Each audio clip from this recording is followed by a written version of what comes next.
Welcome to this quiet moment of learning, where we'll embark together on a soothing journey through one of your body's most remarkable systems. Let yourself settle comfortably as we begin to explore blood, not merely as that familiar red liquid you glimpse during a small cut, but as something far more profound and beautiful. Take a slow, deep breath and allow your mind to drift into a state of calm curiosity. We're going to discover blood as a specialized connective tissue, the only fluid tissue in your entire body.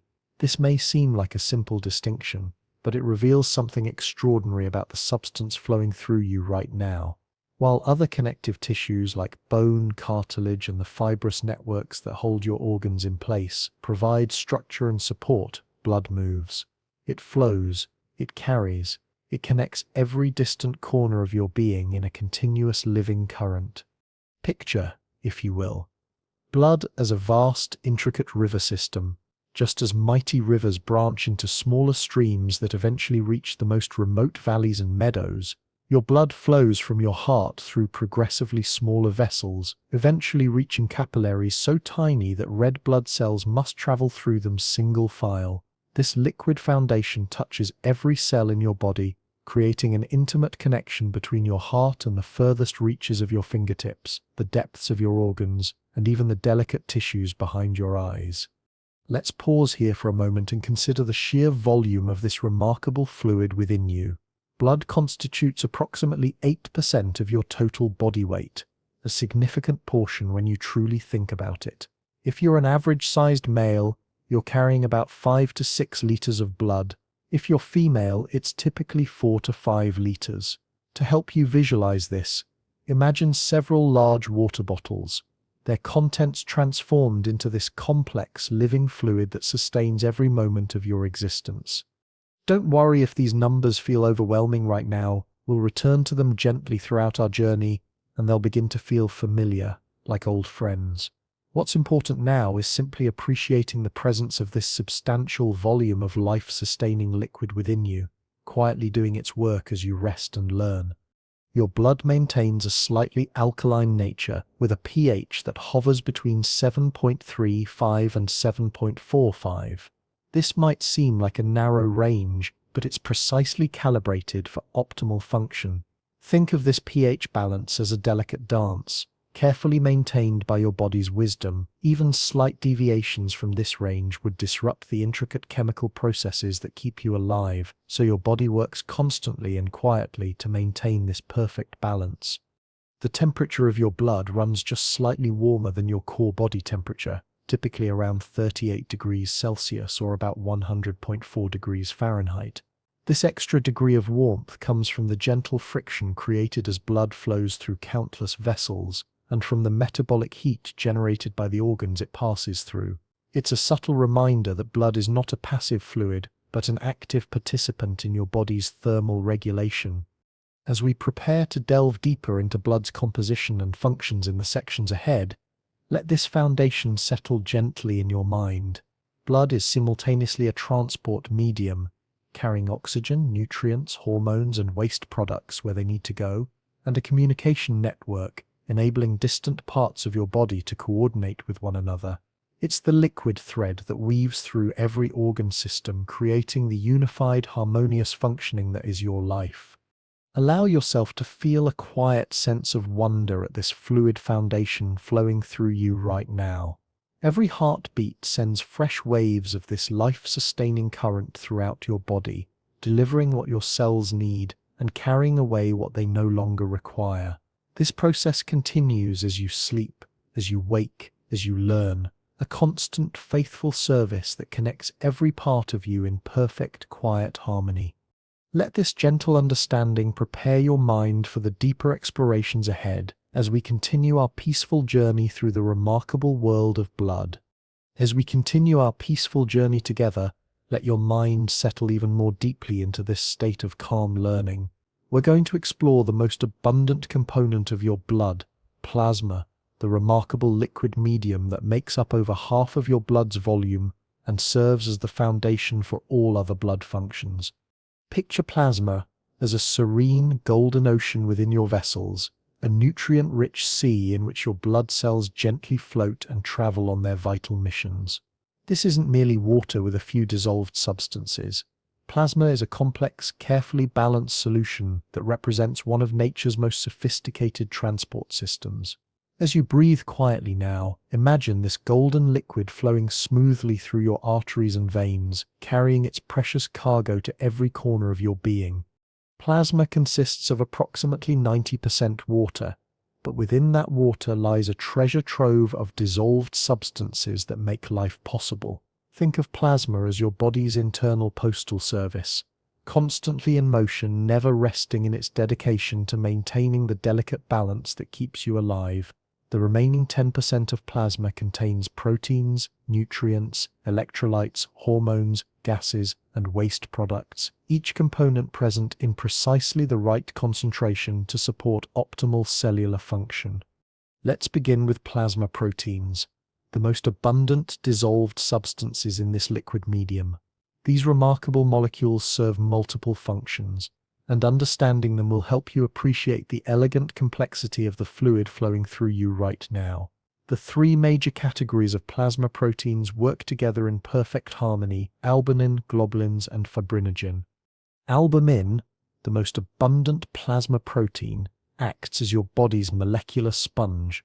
Imagine tiny protein molecules constantly working to maintain the proper balance of fluids between your blood vessels and the surrounding tissues. Albumin creates what we call oncotic pressure, a gentle pulling force that helps keep fluid within your blood vessels rather than allowing it to leak out into your tissues. Without adequate albumin, you would experience swelling as fluid accumulates where it shouldn't be. This protein also serves as a transport vehicle, carrying hormones, fatty acids, and certain medications through your bloodstream to their intended destinations. Globulins represent a diverse family of proteins, each with specialized functions. Some globulins serve as antibodies, your immune system's molecular guards that recognize and neutralize foreign substances.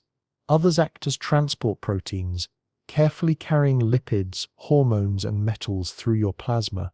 Think of globulins as a specialized workforce, each type perfectly designed for its particular role in maintaining your health and well-being. Fibrinogen, the third major plasma protein, remains quietly dissolved in your plasma until the moment it's needed for blood clotting. When injury occurs, fibrinogen transforms into fibrin, creating the mesh-like structure that forms the foundation of blood clots. We'll explore this remarkable transformation in greater detail later in our journey, but for now, simply appreciate fibrinogen as a molecular tool that remains patiently ready to spring into action whenever your body needs repair. Beyond proteins, plasma carries the nutrients that fuel your cellular metabolism. Glucose, the primary sugar that powers your cells, maintains steady levels in plasma through careful regulation by your liver and pancreas. Amino acids, the building blocks of proteins, circulate in plasma after being absorbed from your digestive system, ready to be delivered to cells that need to build or repair proteins. Lipids travel through plasma in special packages called lipoproteins, ensuring that fat-soluble vitamins and essential fatty acids reach their destination safely. The electrolyte composition of plasma maintains the electrical properties necessary for nerve conduction and muscle contraction. Sodium, potassium, calcium, magnesium, chloride, and bicarbonate exist in precisely balanced concentrations, creating the ionic environment that allows your cells to communicate with each other. Think of these electrolytes as the electrical infrastructure of your body, enabling the flow of information that coordinates every physiological process. Dissolved gases in plasma include not only carbon dioxide being transported away from your tissues, but also small amounts of oxygen, nitrogen, and other atmospheric gases. The carbon dioxide dissolved in plasma plays a crucial role in maintaining your blood's pH balance, working as part of a sophisticated buffering system that keeps your internal environment stable. Hormones travel through plasma like molecular messengers, carrying instructions from endocrine glands to target tissues throughout your body. Insulin from your pancreas, thyroid hormones from your neck, cortisol from your adrenal glands, all of these chemical signals dissolve into plasma and travel to cells that have specific receptors waiting to receive their messages. Finally, plasma carries waste products away from your cells toward organs capable of elimination. Urea, created when proteins are broken down, travels through plasma to your kidneys for removal. Bilirubin, produced when old red blood cells are recycled, journeys through plasma to your liver for processing. This constant cleaning service ensures that cellular waste products never accumulate to harmful levels. As we prepare to explore the cellular components of blood in our next section, take a moment to appreciate plasma's quiet elegance. This golden liquid medium creates the perfect environment for cellular life, maintaining optimal conditions for the countless chemical reactions that sustain you. Every heartbeat circulates this remarkable fluid, carrying life-sustaining substances to your cells while simultaneously removing what they no longer need. Allow yourself to feel grateful for this liquid foundation that makes all other blood functions possible. The calm, nutrient-rich ocean that has been faithfully serving you every moment of your life, creating the perfect medium for the cellular passengers we'll meet next in our continuing journey. Let this understanding of plasma's vital role settle gently in your mind as we prepare to explore the remarkable cells that travel within this golden sea. As we continue our peaceful journey together, let your breathing slow and deepen as we turn our attention to the most abundant residents of your bloodstream, the remarkable red blood cells or erythrocytes. These tiny cellular messengers make up nearly half of your blood's volume, and as you rest comfortably now, billions of them are quietly flowing through your vessels, carrying out their singular vital mission. Picture these cells as microscopic flexible discs, shaped remarkably like tiny donuts without holes, what scientists call a biconcave shape. This elegant design isn't accidental, it's the result of millions of years of evolutionary refinement. Allow your mind to visualize these cells as they flow through your circulatory system right now, constantly moving, never resting, each one perfectly designed for its life-sustaining purpose. The biconcave shape of red blood cells creates several important advantages. First, this dimpled design maximizes the cell's surface area relative to its volume, providing more space for gas exchange to occur. Think of it like increasing the number of windows in a house. More surface area means more opportunities for oxygen to enter and carbon dioxide to leave. Second, this flexible shape allows red blood cells to squeeze through the narrowest capillaries in your body, some so small that these cells must fold and deform to pass through single file. What makes these cells even more remarkable is what they've given up to serve you better. Unlike almost every other cell in your body, mature red blood cells lack a nucleus. They've essentially sacrificed their cellular headquarters to make more room for their precious cargo. They've also eliminated most of their internal organelles, those tiny cellular machines that normally maintain cell function. This represents a beautiful example of cellular specialization and sacrifice. Red blood cells have streamlined themselves to excel at one crucial task: carrying oxygen. These dedicated cells live for approximately 120 days, during which time they make countless journeys throughout your body. Imagine each red blood cell as a tireless courier, making perhaps 1,000 round trips from your lungs to distant tissues and back again during its 4-month lifespan. They travel through your largest arteries and your tiniest capillaries, never complaining, never resting, constantly working to keep every cell in your body supplied with the oxygen it needs to function.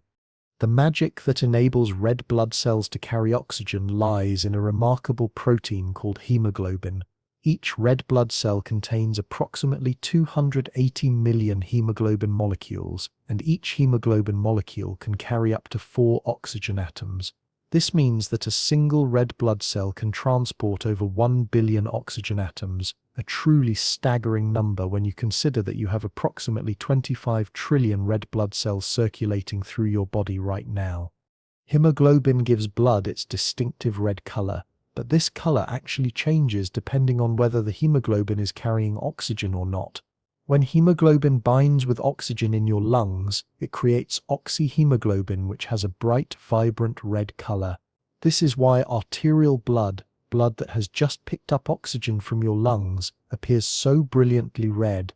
When hemoglobin releases its oxygen to hungry tissues, it becomes deoxyhemoglobin, which has a darker, more purplish red color. This is why venous blood returning to your heart after delivering oxygen, appears darker. The structure of hemoglobin itself is a marvel of molecular engineering. Each hemoglobin molecule contains 4 protein chains wrapped around 4 ion-containing groups called hemogroups.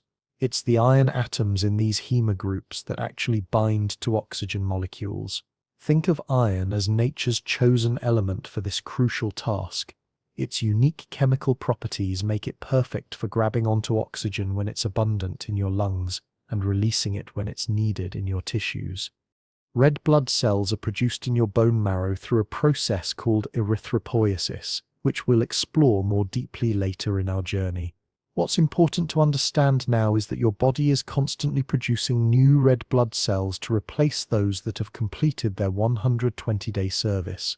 Every second, your bone marrow produces approximately 2.5 million new red blood cells, a production rate that would be the envy of any manufacturing facility. The concentration of red blood cells in your blood is measured as a hematocrit, the percentage of your blood volume that consists of red blood cells. For men, this typically ranges from 41% to 50%, while for women, it's usually between 36% and 44%. This means that nearly half of your blood volume consists of these oxygen-carrying specialists, highlighting just how important their function is to your survival. Red blood cells also play a role in maintaining your blood's pH balance. They contain an enzyme called carbonic anhydrase, which helps convert carbon dioxide, a waste product of cellular metabolism, into bicarbonate ions that can be transported in your plasma. This process not only helps remove waste from your tissues, but also helps maintain the slightly alkaline pH of your blood that we discussed in our first section. As we prepare to follow these remarkable cells on their oxygen-carrying journey in our next section, take a moment to appreciate the elegant simplicity of their design. Red blood cells represent one of nature's most successful cellular specialists, cells that have given up complexity to achieve mastery of a single crucial function. They flow through you right now with quiet dedication, each one a microscopic servant of life, ensuring that every breath you take translates into oxygen delivered where it's needed most. Allow yourself to feel grateful for these billions of cellular couriers working tirelessly within you.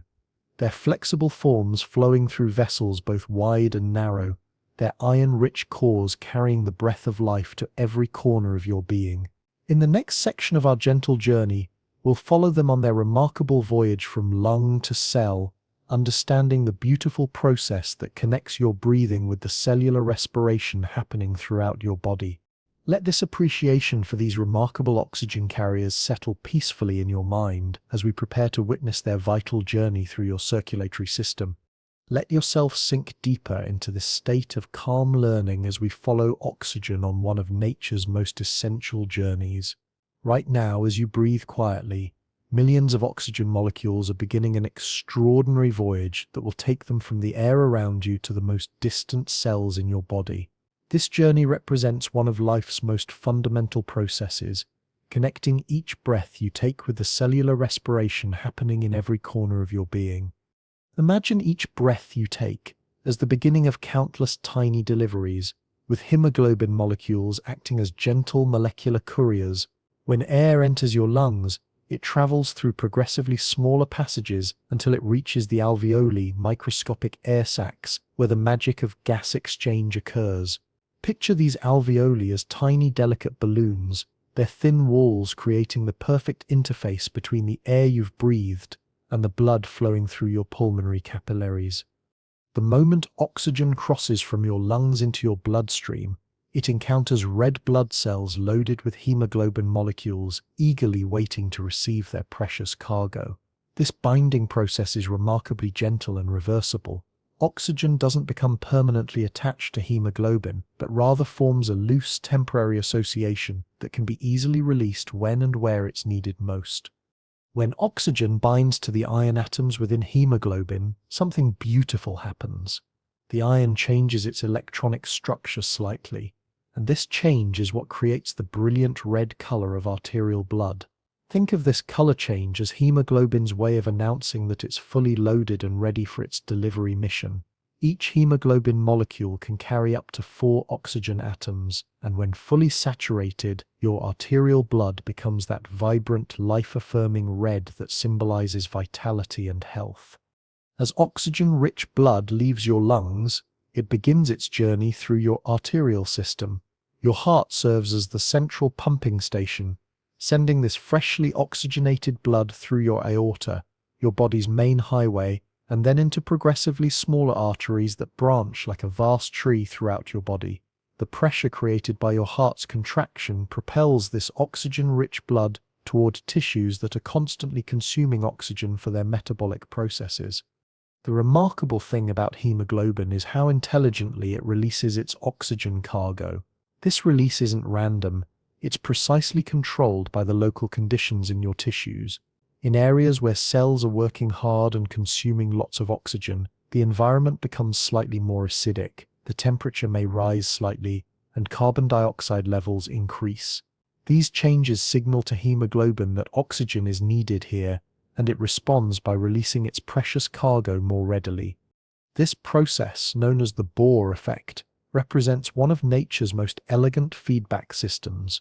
Areas of high metabolic activity, like working muscles or busy organs, create the exact conditions that encourage hemoglobin to release more oxygen. It's as if hemoglobin can sense where oxygen is needed most and adjusts its grip accordingly. Tissues at rest, which don't need as much oxygen, don't create these signals, so hemoglobin holds onto its oxygen more tightly as it passes through. As hemoglobin releases its oxygen, its color gradually changes from bright red to a darker, more purplish hue. This color change reflects the molecular transformation happening within the iron atoms. They're returning to their original state as oxygen is released. This is why venous blood, which has delivered much of its oxygen to hungry tissues, appears darker than arterial blood. Don't worry if the chemistry feels complex. What's important is understanding this as a natural, ongoing dance that happens billions of times each day without any conscious effort on your part. The oxygen that hemoglobin releases doesn't simply float around in your tissues, it dissolves into the fluid surrounding your cells and then diffuses across cell membranes, where it becomes available for cellular respiration. Inside your cells, oxygen participates in the intricate process of energy production, helping to convert glucose and other nutrients into the ATP that powers cellular activities. This is where the oxygen from your breath literally becomes the energy that sustains your life. Meanwhile, as cells consume oxygen, they produce carbon dioxide as a waste product. Some of this carbon dioxide dissolves directly into your blood plasma, but a significant portion actually binds to hemoglobin as well, though to a different part of the molecule than oxygen. This means that hemoglobin serves a dual purpose, delivering oxygen to tissues and helping to carry carbon dioxide away from them. The carbon dioxide that binds to hemoglobin doesn't interfere with oxygen binding. The two gases use different attachment sites on the hemoglobin molecule. However, when carbon dioxide levels are high, it does encourage hemoglobin to release oxygen more readily, which is exactly what you want in metabolically active tissues that are producing lots of carbon dioxide waste. As deoxygenated blood returns to your heart through your venous system, it carries this carbon dioxide back to your lungs, where the process reverses. In your lungs, where oxygen levels are high and carbon dioxide levels are lower, hemoglobin readily releases carbon dioxide and picks up fresh oxygen, beginning the cycle anew. The carbon dioxide is then exhaled, completing this beautiful cycle of gas exchange.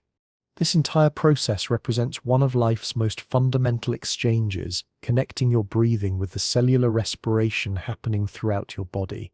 Every breath you take initiates millions of these molecular deliveries, ensuring that your cells receive the oxygen they need while simultaneously removing the carbon dioxide they no longer require. As we prepare to explore the protective forces that patrol your bloodstream in our next section, allow yourself to appreciate this remarkable process that's happening within you right now.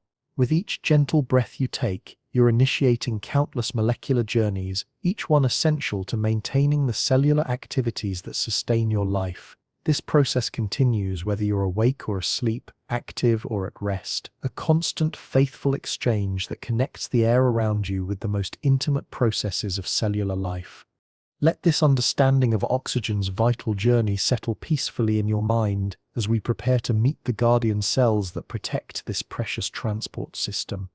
As we continue our peaceful journey through the world of blood, allow your breathing to remain slow and steady as we meet the protective forces that patrol your bloodstream, the white blood cells, or leukocytes. These remarkable cells represent your body's sophisticated security system, a quiet but vigilant force that works tirelessly to maintain your health while you rest, learn, and live your daily life. Unlike the abundant red blood cells we've just explored, white blood cells are far fewer in number. You have only about one white blood cell for every 600 to 700 red blood cells. Yet despite their relative scarcity, these cells wield enormous influence over your health and survival.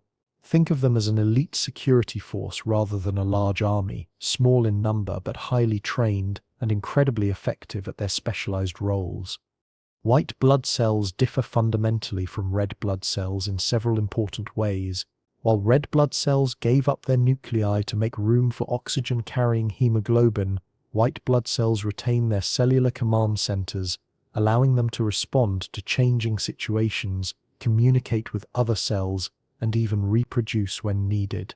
They're also capable of leaving your bloodstream entirely, squeezing between the cells that line your blood vessels to patrol the tissues beyond. Let us gently meet the different types of white blood cells, each with its own specialized role in protecting you. The most abundant are the neutrophils, making up about 50 to 70% of all white blood cells.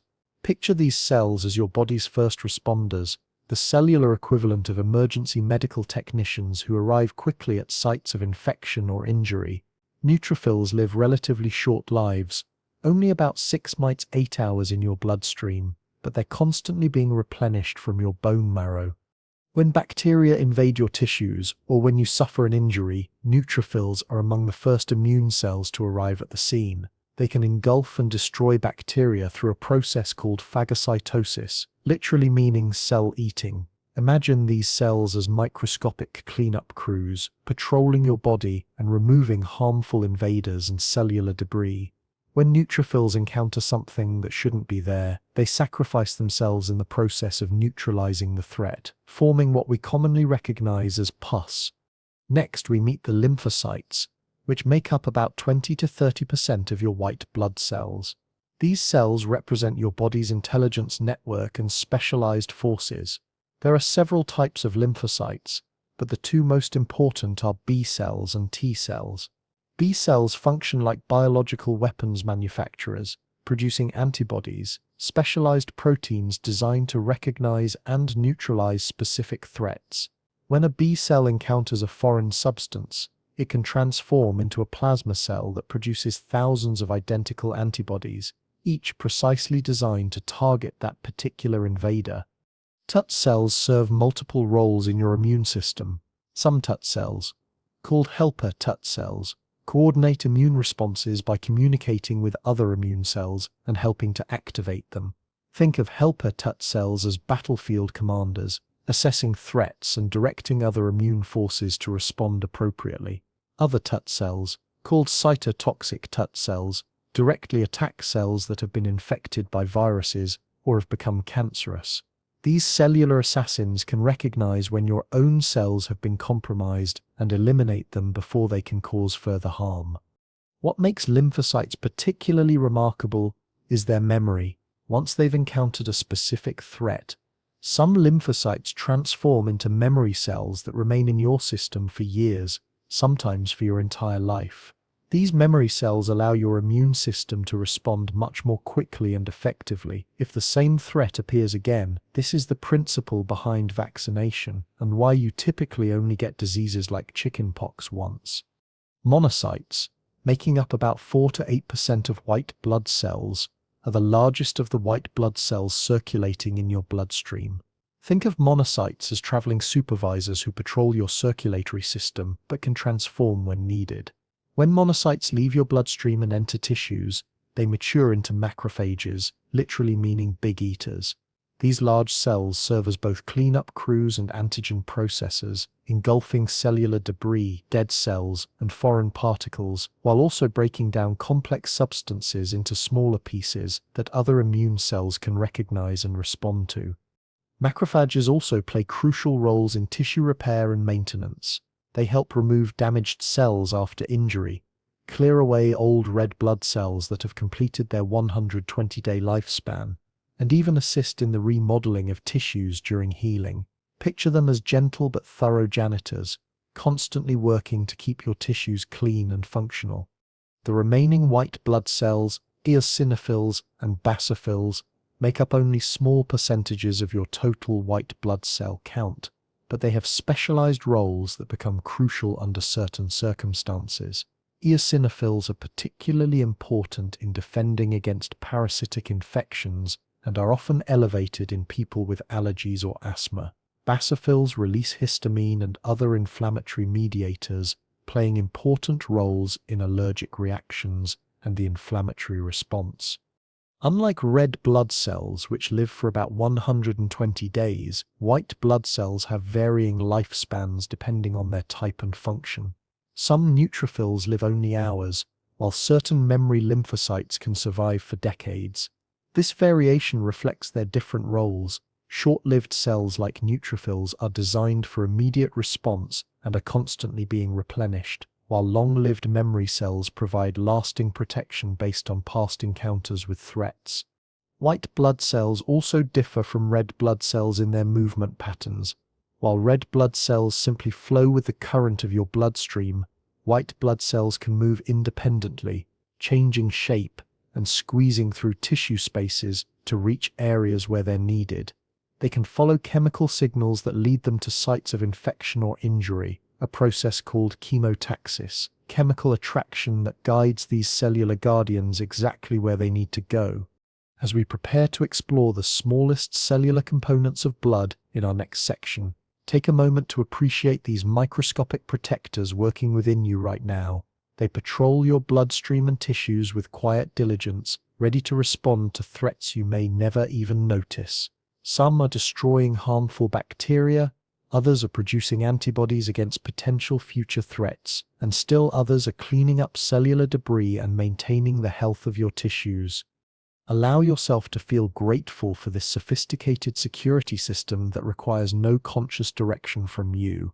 These cellular guardians work tirelessly while you sleep, learn, and go about your daily activities, representing one of nature's most elegant solutions to the challenge of maintaining health in a world full of potential threats. Their presence ensures that the oxygen-carrying red blood cells and nutrient-rich plasma we've explored can continue their vital work in a safe, protected environment. Let this appreciation for your body's silent guardians settle peacefully in your mind as we prepare to meet the smallest but equally important cellular components of your blood. As we continue our gentle journey through the remarkable world of blood, let yourself settle even more deeply into this state of calm learning. We now turn our attention to the smallest formed elements in your blood, platelets or thrombocytes. These tiny cellular fragments may be small in size, but they play an enormous role in keeping your circulatory system intact and functional. Picture platelets as microscopic repair specialists, constantly circulating through your bloodstream like a dedicated maintenance crew. Unlike the red blood cells and white blood cells we've explored, platelets aren't actually complete cells, they're small fragments of much larger cells, each one carrying within it the molecular tools necessary for one of your body's most important functions, stopping bleeding when blood vessels are damaged. These remarkable structures are actually fragments of giant cells called megakaryocytes that reside in your bone marrow. Imagine these megakaryocytes as cellular factories, each one capable of producing thousands of platelets before fragmenting and releasing them into your circulation. A single megakaryocyte can generate anywhere from 1,000 to 3,000 platelets, representing one of nature's most efficient production systems.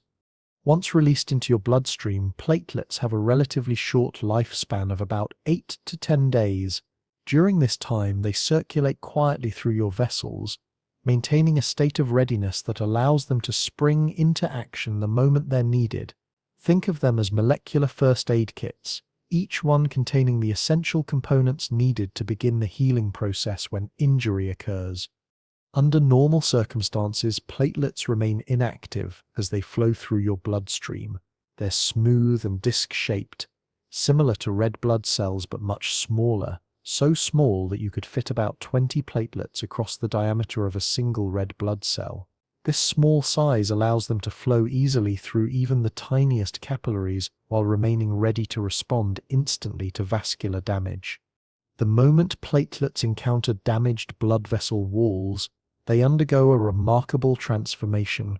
When the smooth inner lining of a blood vessel is torn or cut, it exposes underlying tissues that platelets recognize as abnormal. This exposure triggers platelets to change from their inactive, smooth form into an active, sticky configuration with long, thin projections called pseudopodia, literally meaning false feet, that help them adhere to the damaged area and to each other.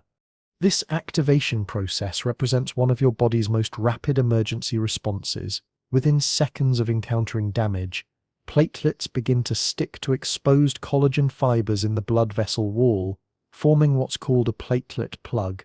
Think of this as applying a living bandage that forms automatically wherever it's needed. Approximately 150,000 to 400,000 platelets circulate in each microliter of your blood. That's 150 to 400 million in just a single drop. This enormous number ensures that wherever damage occurs in your vast circulatory network, sufficient platelets are immediately available to begin the repair process. It's a vast army of microscopic repair workers distributed throughout your entire circulatory system and ready to respond within moments to any breach in your vascular walls. Platelets contain several types of granules filled with different substances that aid in the clotting process. Dense granules contain molecules like adenosine diphosphate, ADP, and serotonin that help attract more platelets to the site of injury and enhance their stickiness. Alpha granules contain proteins and growth factors that not only assist in clot formation, but also promote healing and tissue repair once the immediate crisis has passed. When platelets become activated, they release the contents of these granules in a process called degranulation. This release serves multiple purposes. It attracts additional platelets to the area, enhances the stickiness of nearby platelets, and begins the complex cascade of reactions that will ultimately form a stable blood clot. Think of this as platelets sending out molecular distress signals that recruit reinforcements and prepare the area for more extensive repair. The surface of activated platelets also becomes studded with receptor proteins that can bind to various clotting factors, essentially transforming each platelet into a tiny platform where the more complex reactions of blood coagulation can occur. We'll explore this intricate process in our next section, but for now, simply appreciate how platelets serve as both the initial response to vascular injury and the foundation upon which more sophisticated repair mechanisms can build. Platelets also play roles beyond hemostasis, the process of stopping bleeding. They release growth factors that promote the repair and regeneration of damaged tissues, and they interact with white blood cells in ways that can influence immune responses and inflammation. Some research even suggests that platelets may play roles in maintaining the health and integrity of blood vessel walls under normal circumstances.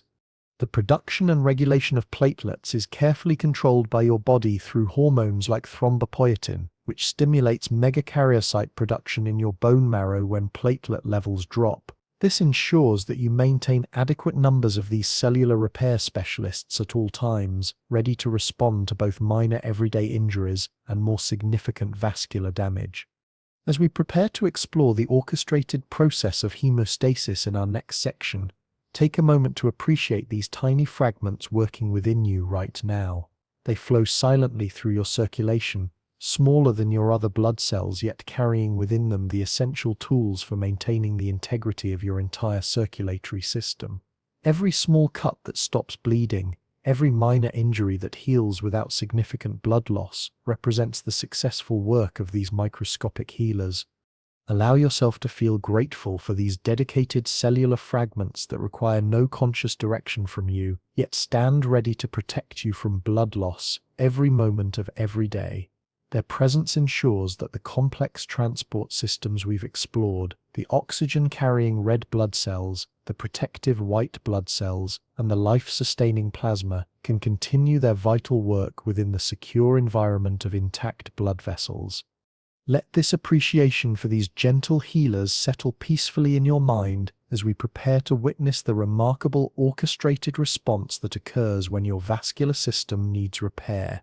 As we continue our peaceful journey through the remarkable world of blood, let yourself breathe even more slowly and deeply as we witness one of your body's most beautifully orchestrated emergency responses.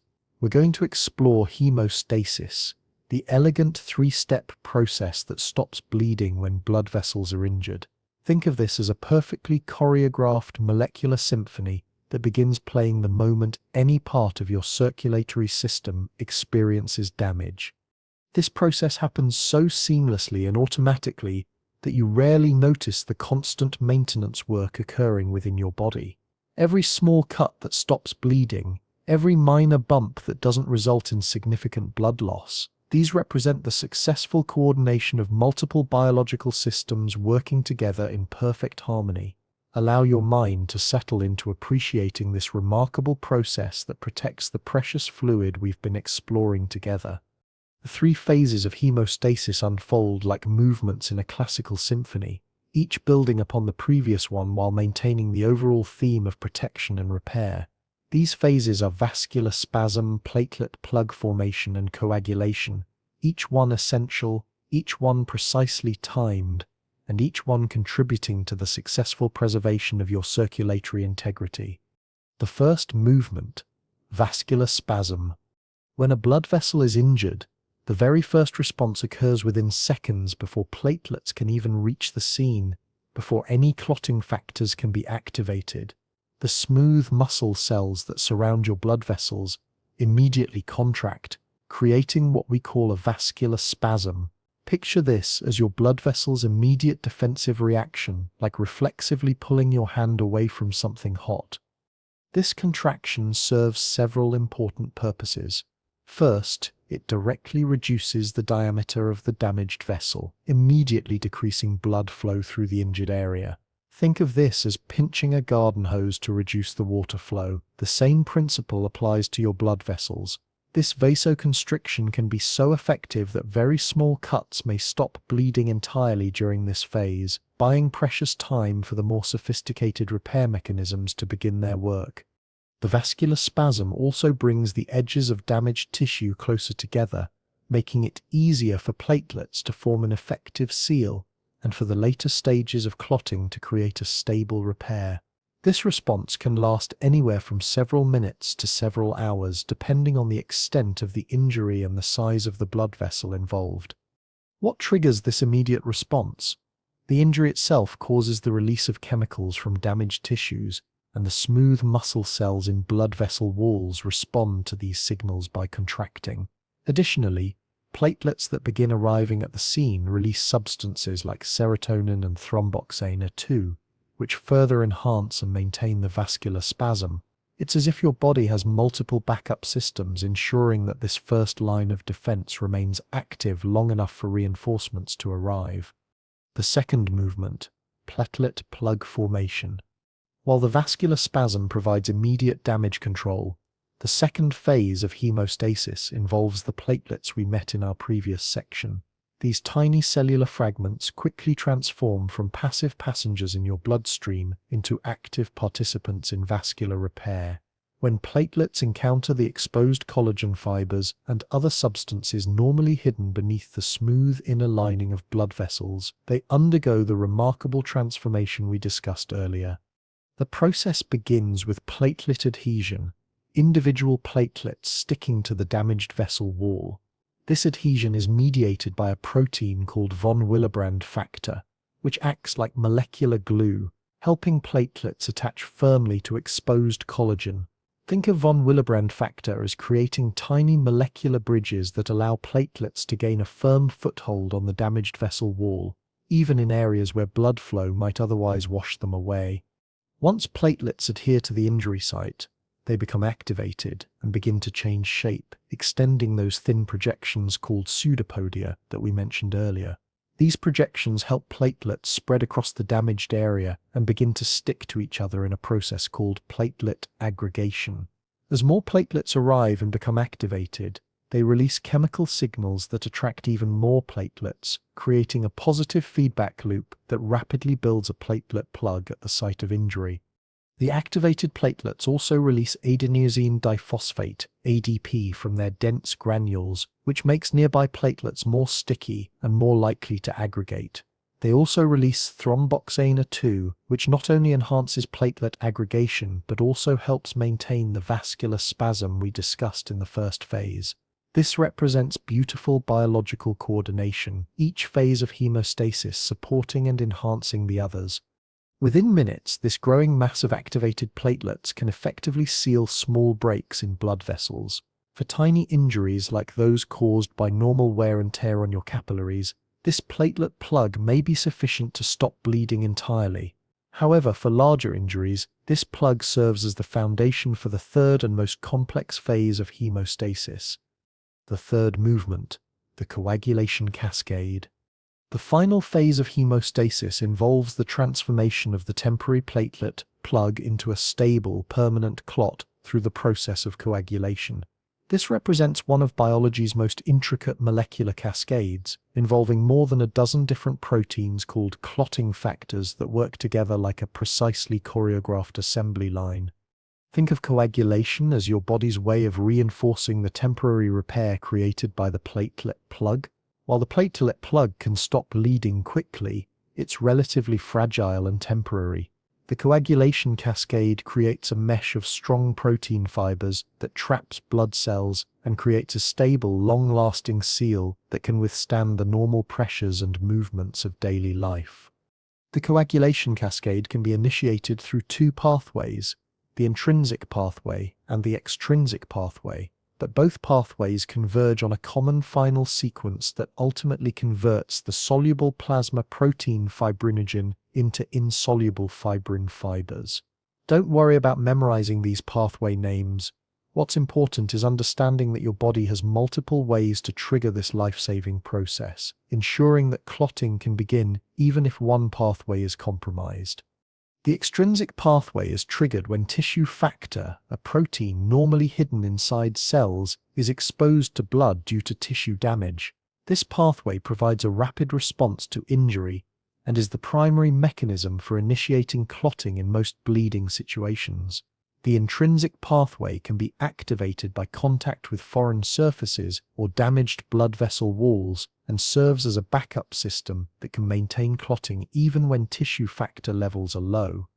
Both pathways involve a series of enzymatic reactions where each clotting factor, when activated, serves as an enzyme that activates the next factor in the sequence. This creates what biochemists call a cascade, a series of amplifying reactions where each step produces more active enzymes than were present in the previous step. The result is that a small initial signal can rapidly generate a large response, ensuring that clot formation occurs quickly enough to prevent dangerous blood loss. The key players in this final common pathway include prothrombin, which is converted to thrombin, and fibrinogen, which thrombin converts to fibrin. Thrombin serves as both an enzyme that creates fibrin fibers and a powerful activator of platelets and several clotting factors, creating multiple positive feedback loops that ensure rapid and effective clot formation once the process begins. Fibrin fibers form a mesh-like network that traps red blood cells, white blood cells, and platelets, creating the familiar red clot that we recognize as the final product of successful hemostasis. This clot is initially soft and somewhat fragile, but over time it undergoes a process called clot retraction, where platelets within the clot contract and pull the fibrin fibers tighter, creating a more compact and stable seal. As we prepare to explore the birthplace where all these remarkable blood cells begin their lives, Take a moment to appreciate this orchestrated emergency response that's available to you every moment of every day. The three phases of hemostasis represent one of your body's most successful collaborations between different cellular and molecular systems, each contributing their specialized capabilities to maintain the integrity of your circulatory system. Allow yourself to feel grateful for this automatic protection that requires no conscious thought or direction from you. Whether you're aware of it or not, minor injuries to your blood vessels occur regularly as part of normal daily activities, and this elegant three-step process quietly repairs them, ensuring that your precious blood remains safely contained within its designated pathways, while continuing its vital work of sustaining every cell in your body. Let this appreciation for your body's remarkable repair mechanisms settle peacefully in your mind as we prepare to explore the hidden factories where all blood cells begin their extraordinary lives. As we continue our peaceful exploration through the remarkable world of blood, let yourself settle even more deeply into this state of calm learning. We now journey to one of your body's most remarkable and hidden places, the red bone marrow, the quiet factory where every single blood cell we've encountered began its life. This process of blood cell formation, called hematopoiesis, represents one of nature's most extraordinary examples of cellular renewal and regeneration. Picture the bone marrow as a bustling but orderly city hidden within the protective walls of your bones. Unlike the organs you can feel and see, bone marrow works in complete darkness, deep within the hollow spaces of your larger bones, carrying out one of your body's most essential manufacturing processes. Right now, as you rest and learn, millions of stem cells within your bone marrow are quietly dividing, differentiating, and maturing into the various blood cells that will soon join the circulation we've been exploring together. The story of hematopoiesis begins with remarkable cells called pluripotent hematopoietic stem cells. Think of these as the ultimate cellular ancestors, each one possessing the incredible ability to give rise to any type of blood cell your body needs. These stem cells represent one of biology's most elegant solutions to the challenge of maintaining a complex multi-component system rather than having separate factories for each type of blood cell. Your body maintains a single population of master cells that can become whatever is needed most at any given time. During your earliest development, blood cell production occurred in your yolk sac, then moved to your liver and spleen as you grew in the womb. But by the time you were born, this vital function had largely relocated to your bone marrow, where it continues throughout your entire life. During childhood, nearly every bone in your body contributed to blood cell production, creating the abundant supply of blood cells needed for rapid growth and development.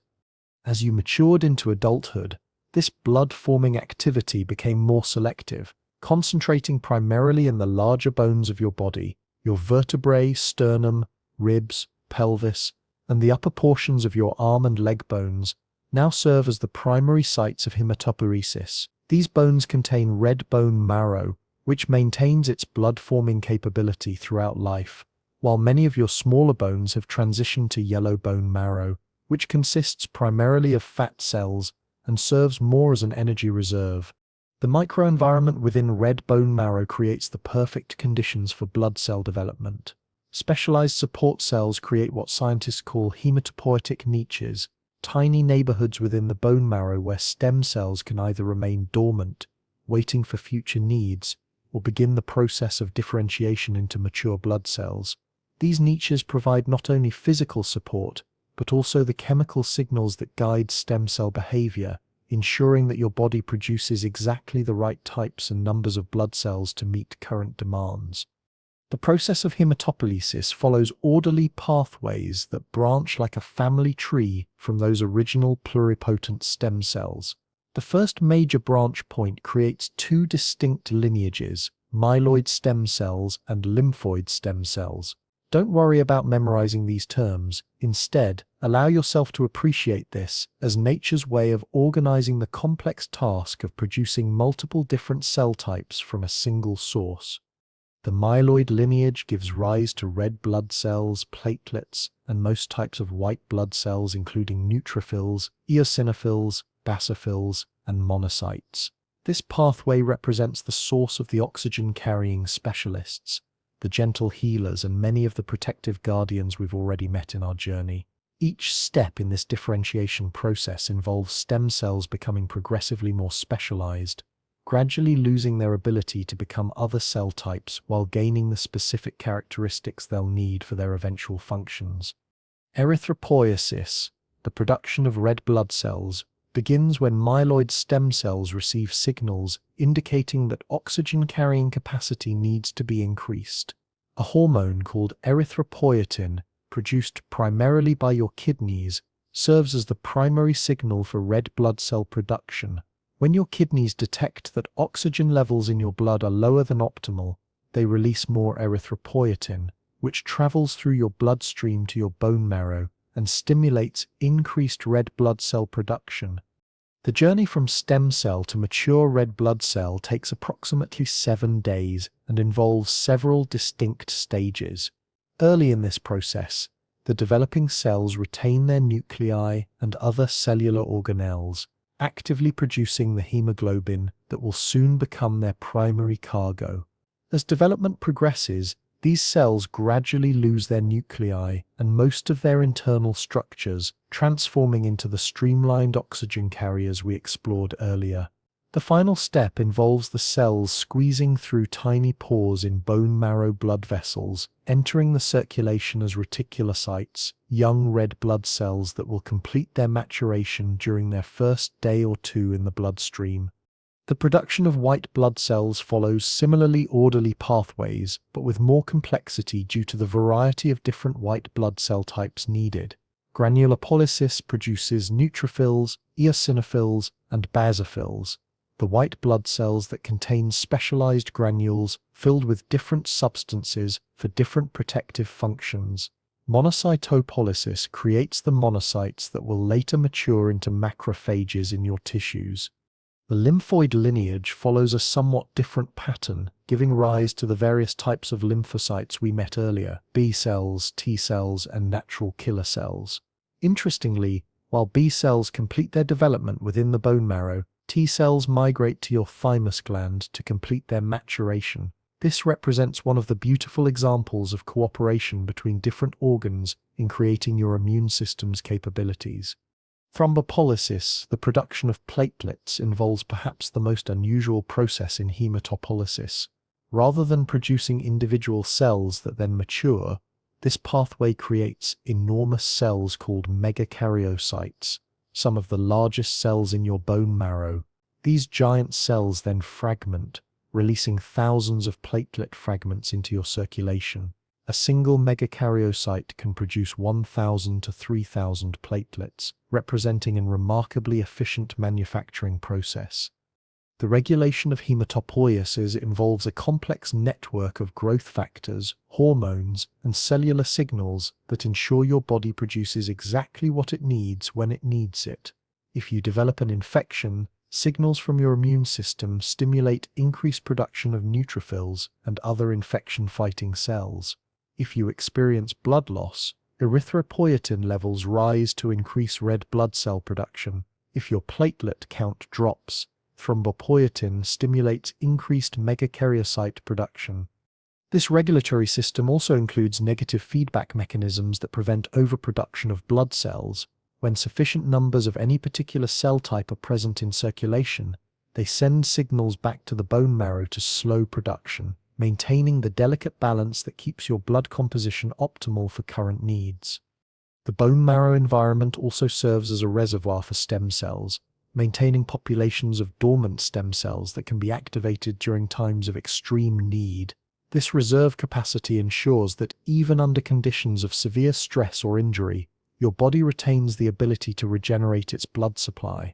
Some stem cells divide very rarely under normal circumstances, preserving their regenerative potential for future use throughout your entire lifespan. As we prepare to explore the physical properties that make blood such an effective transport medium, take a moment to appreciate this hidden manufacturing system working within you right now. Your bone marrow produces approximately 200 billion red blood cells every day, along with billions of white blood cells and platelets. This represents one of your body's most impressive production capabilities, carried out quietly and efficiently in the protected environment within your bones. Allow yourself to feel grateful for this continuous renewal that requires no conscious thought or effort from you. Every blood cell currently flowing through your vessels began its life in these hidden factories, following the same orderly developmental pathways that have sustained life for millions of years. This process continues whether you're awake or asleep, active or at rest, ensuring that your circulatory system maintains its remarkable capabilities throughout your entire lifetime. The concept that your blood is constantly being renewed, that the cells flowing through you today are different from those that flowed through you last month, adds another layer of wonder to this system we've been exploring together. Your bone marrow represents not just a manufacturing facility, but a source of constant regeneration and renewal, ensuring that the precious fluid sustaining your life remains fresh, functional, and perfectly adapted to your current needs. Let this appreciation for your body's remarkable regenerative capabilities settle peacefully in your mind as we prepare to explore the physical properties that make blood such an effective medium for sustaining life. As we continue our peaceful journey through the remarkable world of blood, let yourself sink even deeper into this state of calm understanding. We now turn our attention to the physical properties that make blood such an extraordinarily effective transport medium, its viscosity and flow characteristics. These properties, while perhaps less dramatic than the cellular processes we've explored, are fundamental to every aspect of blood's function within your body. Think of blood viscosity as the thickness or resistance to flow that blood exhibits as it moves through your vessels. Unlike water, which flows freely and easily, blood has a consistency more similar to a light syrup, thick enough to carry its cellular passengers effectively, yet fluid enough to reach every corner of your circulatory system. This careful balance represents millions of years of evolutionary refinement, creating the perfect medium for sustaining complex life. Blood is approximately 5 times more viscous than water, and this increased thickness comes primarily from the cells and proteins suspended within it. Picture the difference between pouring water from a pitcher and pouring honey. Blood's viscosity falls somewhere between these two extremes, creating the ideal consistency for efficient circulation while maintaining the ability to transport gases, nutrients, and cellular components throughout your body. The primary contributors to blood viscosity are your red blood cells, which we explored earlier in our journey. These flexible biconcave discs must flow through vessels of all sizes, from your large aorta to capillaries so narrow that red blood cells must deform to pass through single file. The concentration of red blood cells in your blood, called hematocrit, directly influences blood viscosity. When hematocrit increases, blood becomes thicker and more resistant to flow. When it decreases, blood becomes thinner and flows more easily. Under normal circumstances, your hematocrit remains within a carefully regulated range, typically 41 to 50% for men and 36 to 44% for women. This range represents the optimal balance between oxygen carrying capacity and flow characteristics. If hematocrit becomes too high, blood becomes so thick that your heart must work much harder to pump it through your vessels. If it becomes too low, while blood flows more easily, its reduced oxygen carrying capacity means tissues may not receive adequate oxygen despite good circulation.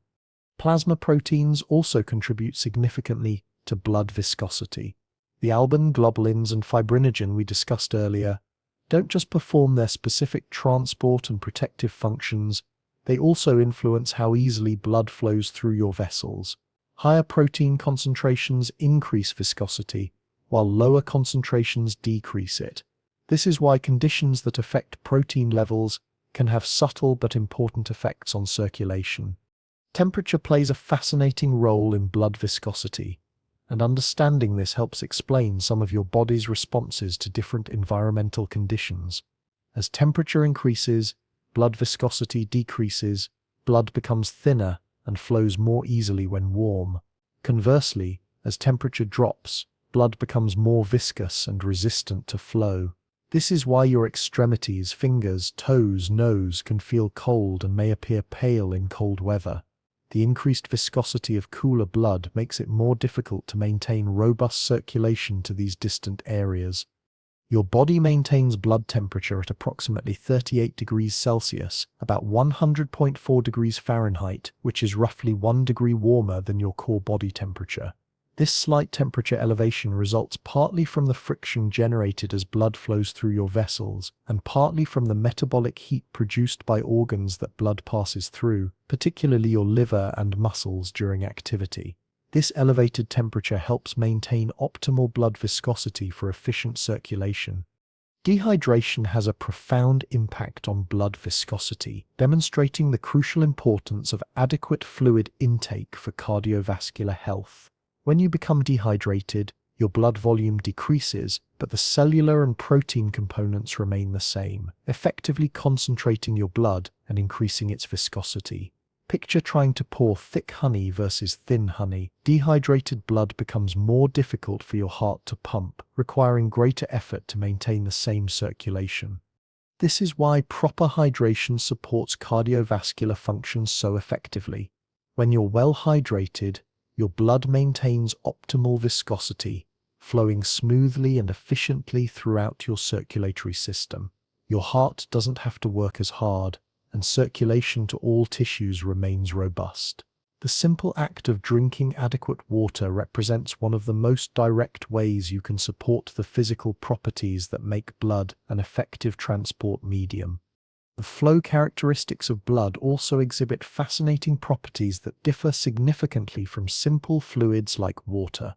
Blood demonstrates what scientists call non-Newtonian flow behavior, meaning its apparent viscosity changes depending on the conditions under which it's flowing. In large vessels where blood flows rapidly, it behaves more like a thinner fluid. In smaller vessels where flow is slower, it exhibits higher apparent viscosity. This non-Newtonian behavior results primarily from the flexibility and deformability of red blood cells. In rapidly flowing blood, red blood cells tend to align with the flow direction and may even form temporary arrangements that reduce overall resistance to flow. In slower moving blood, cells tumble and interact more randomly, creating greater resistance. This represents another elegant adaptation. Blood's flow characteristics automatically adjust to the conditions within different parts of your circulatory system. The relationship between viscosity and flow also helps explain why exercise has such beneficial effects on circulation. During physical activity, increased heart rate and cardiac output create faster flow velocities throughout your circulatory system. This faster flow takes advantage of blood's non-Newtonian properties, effectively reducing its apparent viscosity and improving circulation to all tissues. The enhanced circulation during exercise helps deliver oxygen and nutrients more efficiently, while also improving the removal of metabolic waste products. Understanding blood viscosity also illuminates why certain medical conditions can significantly impact cardiovascular function. Conditions that increase red blood cell count, such as polycythemia, can dramatically increase blood viscosity, forcing the heart to work much harder to maintain circulation. Conversely, severe anemia reduces blood viscosity, and while this makes the heart's pumping job easier, it comes at the cost of reduced oxygen carrying capacity. As we prepare to explore blood's sophisticated transport functions in our next section, take a moment to appreciate these fundamental physical properties that make all of blood's biological functions possible. The careful balance of viscosity, temperature, and flow characteristics represents one of nature's most successful engineering solutions, creating a fluid that can carry tremendous diversity of cargo while maintaining the physical properties necessary for efficient circulation. Allow yourself to feel grateful for this remarkable balance that requires no conscious management from you. Your body automatically regulates blood viscosity through fluid balance, temperature control, and the production of blood cells and plasma proteins. This seamless integration of physical and biological properties ensures that the complex transport functions we've been exploring can continue effectively throughout your entire life. The knowledge that something as simple as staying well hydrated can directly support these optimal physical properties provides a gentle reminder of how everyday choices contribute to the remarkable system sustaining you. Every glass of water you drink helps maintain the perfect viscosity that allows your blood to flow smoothly, carrying oxygen, nutrients, and all the other substances that keep every cell in your body functioning optimally. Let this appreciation for blood's perfect physical properties settle peacefully in your mind as we prepare to explore the sophisticated transport network that these properties make possible. As we continue our gentle journey through the remarkable world of blood, let yourself settle even more deeply into this state of calm understanding. We now explore one of blood's most fundamental roles, serving as your body's most sophisticated delivery system. Picture blood as countless molecular delivery trucks, constantly picking up and dropping off precious cargo at precise destinations throughout your body, creating a continuous flow of essential substances that keeps every cell functioning in perfect harmony. This transport function represents one of blood's most elegant capabilities. Every moment as you rest and learn, your blood is simultaneously carrying nutrients from your digestive system to hungry cells, removing waste products that cells no longer need, and delivering chemical messages that coordinate the activities of distant organs. This constant, quiet exchange connects every part of your body in a seamless network of molecular communication and support. Let us begin by exploring how blood transports the nutrients that fuel your cellular metabolism. When you eat, your digestive system breaks down food into its component molecules: glucose from carbohydrates, amino acids from proteins, fatty acids from fats, along with vitamins and minerals from various sources. These nutrients don't simply accumulate in your digestive tract. They must be transported to the trillions of cells throughout your body that depend on them for energy, growth, and repair. Glucose, your body's primary cellular fuel, dissolves readily into plasma and circulates throughout your bloodstream. Think of glucose as molecular currency, universally accepted by virtually every cell in your body as payment for their metabolic activities. Your liver serves as a glucose bank, storing excess glucose as glycogen when supplies are abundant and releasing it back into circulation when blood glucose levels drop. This ensures that even during periods when you're not eating, your cells continue to receive the energy they need. The transport of glucose represents one of your body's most carefully regulated processes. After a meal, as glucose levels in your blood rise, your pancreas releases insulin, a hormone that acts like a molecular key, unlocking cellular doors and allowing glucose to enter cells where it can be used for energy. Between meals, when blood glucose begins to decline, your pancreas releases glucagon, which signals your liver to release stored glucose back into circulation. This delicate dance ensures that glucose availability remains steady despite the intermittent nature of eating. Amino acids, the building blocks of proteins, follow similar pathways through your bloodstream. After proteins in your food are broken down by digestion, the resulting amino acids dissolve into plasma and travel to cells throughout your body. Some cells use these amino acids to build new proteins, perhaps muscle proteins if you've been exercising, or antibodies if your immune system needs reinforcement. Others may convert amino acids into glucose if energy is needed more urgently than protein synthesis. The transport of lipids, fats, and fat-soluble substances requires more sophisticated packaging due to their water-repelling properties. Since plasma is primarily water, fats cannot simply dissolve and circulate freely. Instead, your liver packages lipids into specialized transport vehicles called lipoproteins. Think of these as molecular submarines, with a water-compatible outer shell that allows them to travel through plasma while carrying water-repelling cargo safely in their cores. Different types of lipoproteins carry different cargoes and travel to different destinations. Low-density lipoproteins, LDL, transport cholesterol and other lipids from your liver to cells that need them for membrane construction and hormone production.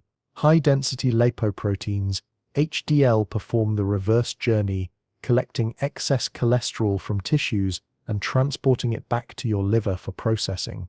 This bidirectional lipid transport system ensures that every cell has access to the fats it needs while preventing harmful accumulation in tissues. Vitamins travel through blood, using various transport mechanisms depending on their chemical properties. Water-soluble vitamins like vitamin C and the B-complex vitamins dissolve directly into plasma and circulate freely, making them readily available to cells but also easily lost through kidney filtration if consumed in excess. Fat-soluble vitamins A, D, E, and K travel within the lipoproteins we just discussed, allowing them to be stored in fatty tissues for future use when dietary intake is low. Minerals and electrolytes each have their own specialized transport systems. Iron, essential for hemoglobin formation, travels bound to a protein called transferrin, which delivers it specifically to cells that need it for red blood cell production or other iron-requiring processes. Calcium circulates both in free ionic form and bound to plasma proteins, ready to support bone formation, muscle contraction, and nerve function. Sodium, potassium, and chloride maintain the electrical and osmotic balance necessary for cellular function while traveling freely in plasma. While blood delivers essential nutrients to cells, it simultaneously performs the equally important function of waste removal. Cellular metabolism produces various waste products that would become toxic if allowed to accumulate. Carbon dioxide, which we explored earlier, represents the most abundant metabolic waste, but cells also produce nitrogenous wastes from protein breakdown, cellular debris from normal wear and tear, and various other byproducts of biochemical processes. Urea represents the primary nitrogenous waste product in your blood. When cells break down amino acids for energy or when old proteins are recycled, the nitrogen-containing portions cannot be used for energy and must be eliminated. Your liver converts these nitrogen-containing compounds into urea, a relatively non-toxic substance that dissolves easily in plasma and travels to your kidneys for removal. This process ensures that potentially harmful nitrogen compounds never accumulate to dangerous levels in your tissues. Your kidneys serve as sophisticated filtration plants, continuously processing your entire blood volume to remove waste products while retaining essential substances. Blood flowing through kidney capillaries passes through specialized filtering structures that allow waste products like urea, creatinine, and excess electrolytes to be removed, while keeping useful substances like proteins, blood cells, and needed nutrients in circulation. This selective filtration process occurs constantly, ensuring that your blood maintains optimal composition for supporting cellular function. The liver also plays a crucial role in blood's waste transport function, serving as a processing center for various substances that need chemical modification before elimination. Bilirubin, produced when old red blood cells are broken down, travels through plasma to your liver, where it's chemically modified and prepared for elimination through bile. Many medications and other foreign substances are similarly processed by liver enzymes and either modified for elimination or converted into forms that can be safely stored or reused. Beyond transporting nutrients and wastes, blood serves as your body's communication network, carrying hormones and other chemical messengers between distant organs and tissues. This endocrine communication system allows different parts of your body to coordinate their activities despite being physically separated, creating the unified physiological responses necessary for optimal health. Hormones represent some of nature's most powerful and specific chemical messengers. Insulin, released by your pancreas, travels through blood to muscle and fat cells, instructing them to absorb glucose from circulation. Thyroid hormones, produced in your neck, circulate throughout your body, influencing the metabolic rate of virtually every cell. Cortisol, released by your adrenal glands during stress, travels through blood to multiple target tissues, preparing your body to respond to challenging situations. The specificity of hormone action depends on the presence of appropriate receptors on target cells.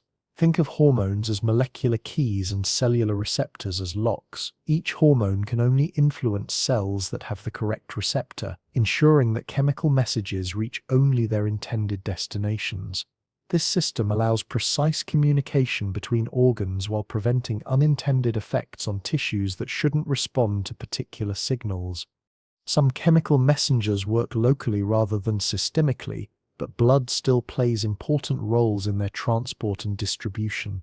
Prostaglandins, produced by many different cell types, often act on nearby tissues to influence inflammation, pain sensation, or blood vessel diameter.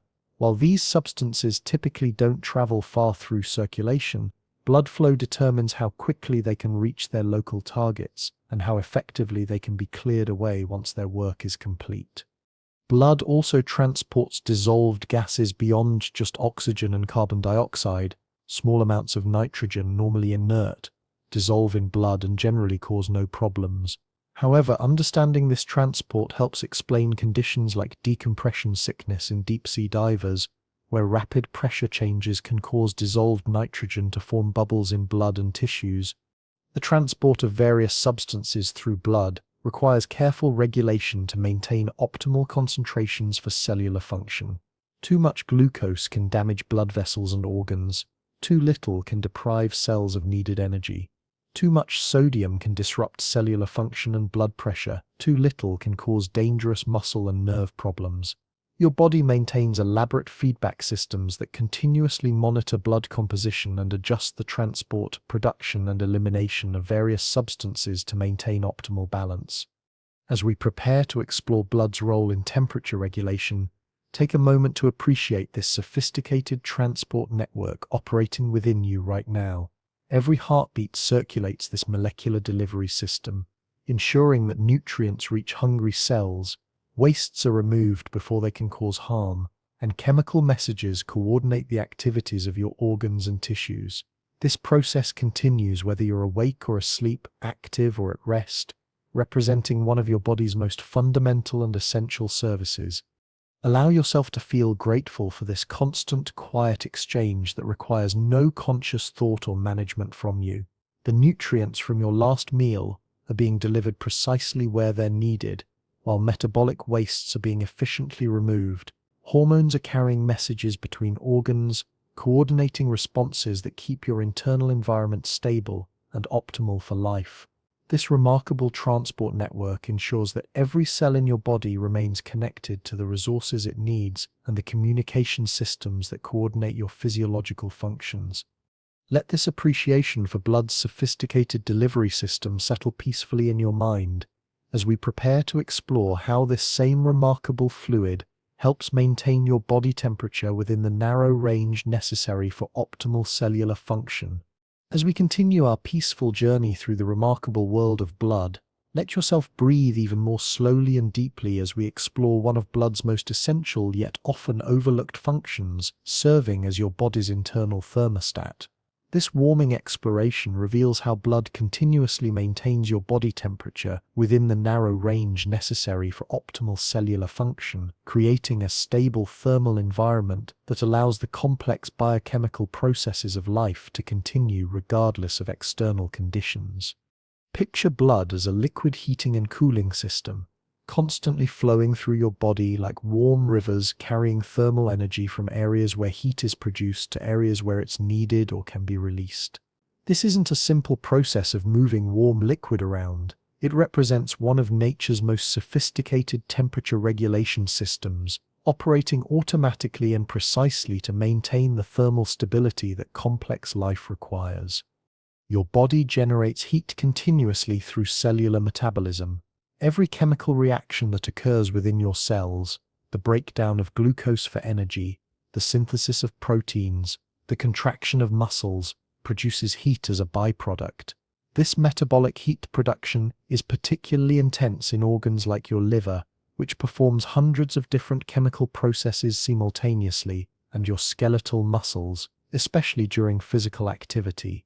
Without an effective way to distribute this heat, these metabolically active organs would overheat while other parts of your body remained too cool for optimal function.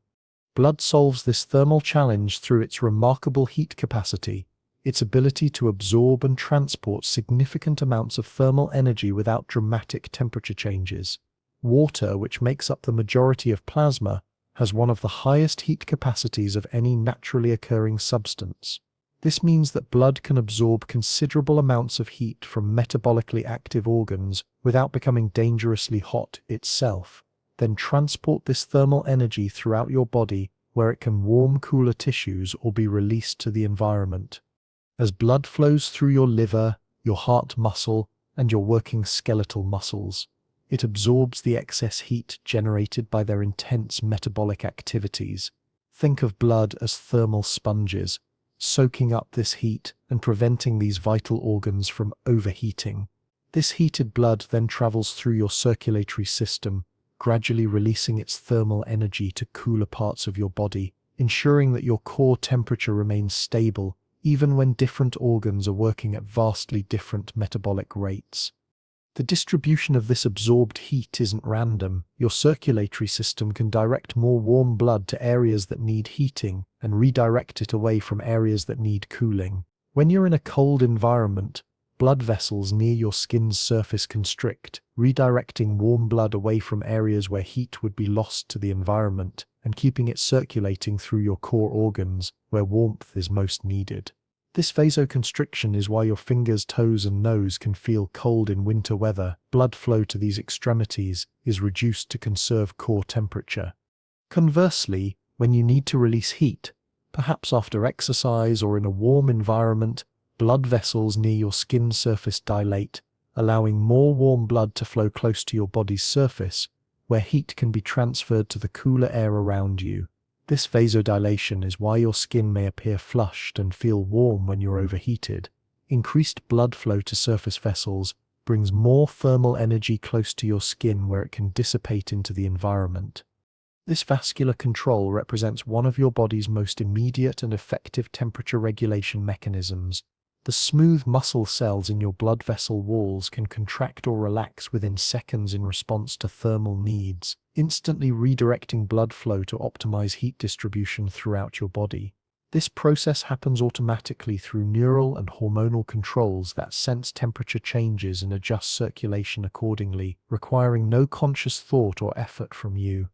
The thermal properties of blood itself contribute to its effectiveness as a heat distribution system. Blood's temperature typically runs about 1 degree warmer than your core body temperature, maintaining approximately 38 degrees Celsius, 100.4 degrees Fahrenheit. This slight elevation results from the continuous absorption of metabolic heat as blood passes through active organs, combined with the gentle friction generated as blood flows through your vast network of blood vessels. This elevated temperature means that blood serves as a continuous source of warmth for cooler parts of your body. As warm blood flows through less metabolically active tissues, perhaps your resting muscles, or the outer layers of your skin during mild weather, it gradually releases thermal energy, gently warming these areas to maintain optimal cellular function throughout your body. Blood's role in temperature regulation becomes particularly important during physical activity when heat production can increase dramatically. During exercise, your working muscles may generate heat at rates many times higher than at rest. Without effective heat removal, muscle temperature could rise to levels that would damage cellular proteins and disrupt normal function. Blood flowing through these active muscles absorbs this excess heat, preventing dangerous overheating while simultaneously distributing the thermal energy to support enhanced circulation and cellular activity throughout your body. The cardiovascular adjustments that occur during exercise demonstrate the elegant integration of blood's transport and thermal regulation functions. As your heart rate increases and cardiac output rises, more blood flows through your working muscles per minute, providing enhanced removal of metabolic heat along with increased delivery of oxygen and nutrients. Simultaneously, blood flow to your skin increases, allowing more efficient heat dissipation to prevent dangerous elevation of core temperature. Sweating represents another way that blood supports temperature regulation, though this involves the loss of plasma rather than the transport of heat. When your body needs to release large amounts of heat quickly, your sweat glands extract water and electrolytes from blood plasma and secrete them onto your skin surface. As this sweat evaporates, it removes significant amounts of thermal energy from your body. The plasma lost through sweating is gradually replaced through fluid intake and retention, but this process demonstrates how blood's components can be utilized for emergency cooling when other mechanisms aren't sufficient. Blood's temperature regulation function also helps explain why fever can be beneficial during illness, despite feeling uncomfortable. When your immune system detects infection, it releases substances called pyrogens that reset your body's thermal set point to a higher temperature. Blood then distributes heat more efficiently throughout your body, raising core temperature to levels that enhance immune function and create a less hospitable environment for many pathogens. The increased temperature accelerates many immune processes while potentially slowing bacterial reproduction. The thermal regulation provided by blood becomes crucial during medical procedures or conditions that might disrupt normal temperature control. During surgery, when patients are anesthetized and unable to regulate temperature normally, warming blankets and heated intravenous fluids help maintain core temperature by supporting blood's natural thermal distribution functions. In conditions like hypothermia, rewarming protocols focus on gradually increasing blood temperature to safely restore normal thermal regulation. Understanding blood's thermal regulation role also illuminates why certain cardiovascular conditions can affect temperature tolerance. When circulation is impaired, blood's ability to distribute heat effectively throughout the body becomes compromised. This explains why people with certain heart conditions or circulation problems may have difficulty tolerating temperature extremes. Their blood can't efficiently redistribute thermal energy to maintain comfortable core and peripheral temperatures. As we prepare to explore how blood pressure drives all the circulation we've been discussing, take a moment to appreciate this thermal regulation system working within you right now. Blood is continuously absorbing heat from your most metabolically active organs, distributing this thermal energy throughout your body, and adjusting its flow patterns to maintain optimal temperature in all your tissues. This process continues whether you're in a warm room or cool air, whether you're resting quietly or being physically active. Allow yourself to feel grateful for this automatic climate control system that maintains the stable thermal environment necessary for optimal cellular function. Every heartbeat circulates this temperature-regulating fluid, ensuring that biochemical processes throughout your body can proceed at their optimal rates regardless of external conditions or internal variations in heat production. This thermal stability represents one of the fundamental requirements for complex life, made possible by blood's remarkable thermal properties and your circulatory system's ability to direct its flow precisely where thermal regulation is needed most. Let this appreciation for blood's role as your internal thermostat settle peacefully in your mind as we prepare to explore the gentle but persistent pressure that drives all the circulation, making these vital functions possible. As we continue our peaceful journey through the remarkable world of blood, let yourself settle even more deeply into this state of calm learning. We now explore the gentle but persistent force that drives all the circulation we've been discovering together: blood pressure. This rhythmic pressure represents the mechanical foundation upon which all of blood's transport, protective and regulatory functions depend. Picture your heart as a tireless, gentle pump, creating waves of pressure that ripple through your entire circulatory system like a stone dropped into a calm pond. These pressure waves, generated with each heartbeat, propel blood through an intricate network of vessels that reaches every cell in your body. Right now, as you rest quietly, your heart is creating approximately 60 to 100 of these pressure waves each minute, each one ensuring that oxygen, nutrients, and all the vital substances we've explored continue their essential journeys. Blood pressure isn't a single constant force. It's a rhythmic, pulsating pressure that changes with each cardiac cycle. When your heart contracts during systole, it creates the peak pressure that pushes blood forward through your arteries. This systolic pressure represents the maximum force generated by your heart's muscular contraction, typically ranging from 90 to 140 millimeters of mercury in healthy adults. Think of this as the driving force that initiates each cycle of circulation, providing the energy needed to move blood from your heart toward the distant capillaries in your tissues. Between heartbeats, during diastole, your heart relaxes and refills with blood returning from your body. During this relaxation phase, pressure in your arteries doesn't drop to zero. Instead, it maintains what we call diastolic pressure, typically ranging from 60 to 90 millimeters of mercury. This sustained pressure between heartbeats ensures continuous blood flow even when your heart isn't actively contracting. The elastic walls of your larger arteries, stretched during systole, gently recoil during diastole, helping to maintain forward flow and preventing circulation from stopping between heartbeats. This alternating pattern of higher and lower pressure creates the pulse you can feel at various points on your body, your wrist, your neck, your temple. Each pulse represents one complete cardiac cycle, one wave of pressure traveling from your heart through your arterial system. The pulse you feel isn't actually blood moving under your finger, but rather the pressure wave expanding the artery wall as it passes. This pressure wave travels much faster than the blood itself, reaching your extremities almost instantaneously, while the blood takes much longer to complete its journey. Blood pressure varies dramatically throughout your circulatory system, creating the pressure gradient that ensures steady directional flow. Pressure is highest in your aorta, the large artery that carries blood directly from your heart, where systolic pressures may reach 120 millimeters of mercury or higher. As blood moves through progressively smaller arteries, arterioles, and capillaries, pressure gradually decreases, reaching very low levels in your venous system where blood returns to your heart.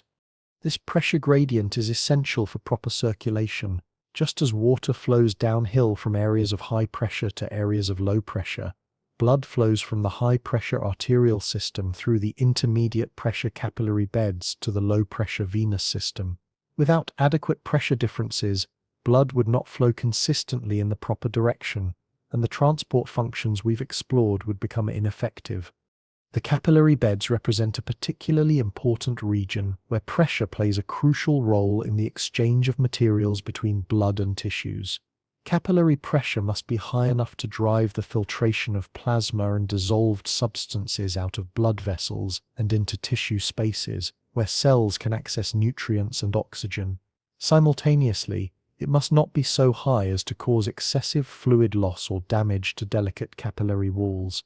This delicate balance allows the efficient exchange of materials while maintaining proper fluid distribution between your circulatory system and your tissues. As blood enters your venous system, pressure drops to very low levels, sometimes only a few millimeters of mercury. This creates a challenge. How does blood return to your heart against gravity, particularly from your lower extremities? Your body solves this challenge through several elegant mechanisms that work together to ensure adequate venous return despite low driving pressure. Venous valves, one-way structures within your veins, prevent blood from flowing backward due to gravity. These valves open when blood flows toward your heart and close when blood tries to flow in the opposite direction. Think of them as molecular turnstiles, ensuring that blood can only travel in the proper direction through your venous system. The muscle pump mechanism utilizes the contractions of your skeletal muscles to assist venous return. When muscles contract during movement, they compress nearby veins, pushing blood toward your heart. When muscles relax, venous valves prevent the blood from flowing backward, creating a net forward movement despite the low pressure in venous blood. This is why prolonged inactivity can sometimes lead to pooling of blood in your lower extremities, while gentle movement promotes healthy circulation. Your respiratory pump also assists venous return through the pressure changes that occur during breathing. When you inhale, pressure in your chest cavity decreases, creating a gentle suction that helps draw venous blood back to your heart. When you exhale, this pressure gradient reverses, but venous valves prevent backward flow. This means that each breath you take contributes subtly to the circulation of blood throughout your body. Blood pressure regulation involves sophisticated feedback systems that continuously monitor and adjust pressure levels to meet your body's changing needs. Specialized pressure sensors called baroreceptors, located in your major arteries, constantly monitor blood pressure and send information to cardiovascular control centers in your brain. When these sensors detect pressure changes, they trigger automatic adjustments in heart rate, the force of cardiac contraction, and the diameter of blood vessels to maintain optimal pressure for current conditions. During physical activity, your cardiovascular system automatically increases blood pressure to meet the enhanced circulation needs of working muscles. Your heart rate increases, your heart contracts more forcefully, and blood vessels in active muscles dilate to accommodate increased flow.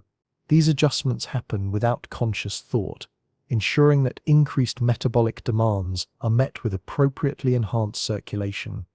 When you're at rest, particularly during sleep, your cardiovascular system reduces blood pressure to levels appropriate for maintenance functions. Heart rate slows, cardiac output decreases, and overall pressure drops to conserve energy while still maintaining adequate circulation for essential physiological processes.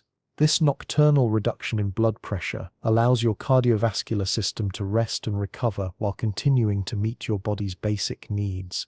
The relationship between blood pressure and circulation becomes particularly evident during postural changes. When you stand up quickly, gravity causes blood to pool temporarily in your lower extremities, reducing the volume returning to your heart and potentially causing a brief drop in blood pressure. Your baroreceptor system responds within seconds, increasing heart rate and causing blood vessel constriction to restore adequate pressure and prevent dizziness or fainting. Blood vessel diameter plays a crucial role in pressure regulation through its effect on resistance to flow.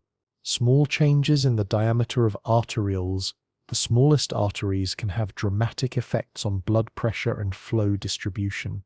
When arterioles constrict, resistance increases and blood pressure rises. When they dilate, resistance decreases and pressure drops. This allows your body to fine-tune circulation to specific organs and tissues based on their current needs. The kidneys play a particularly important role in long-term blood pressure regulation through their control of blood volume.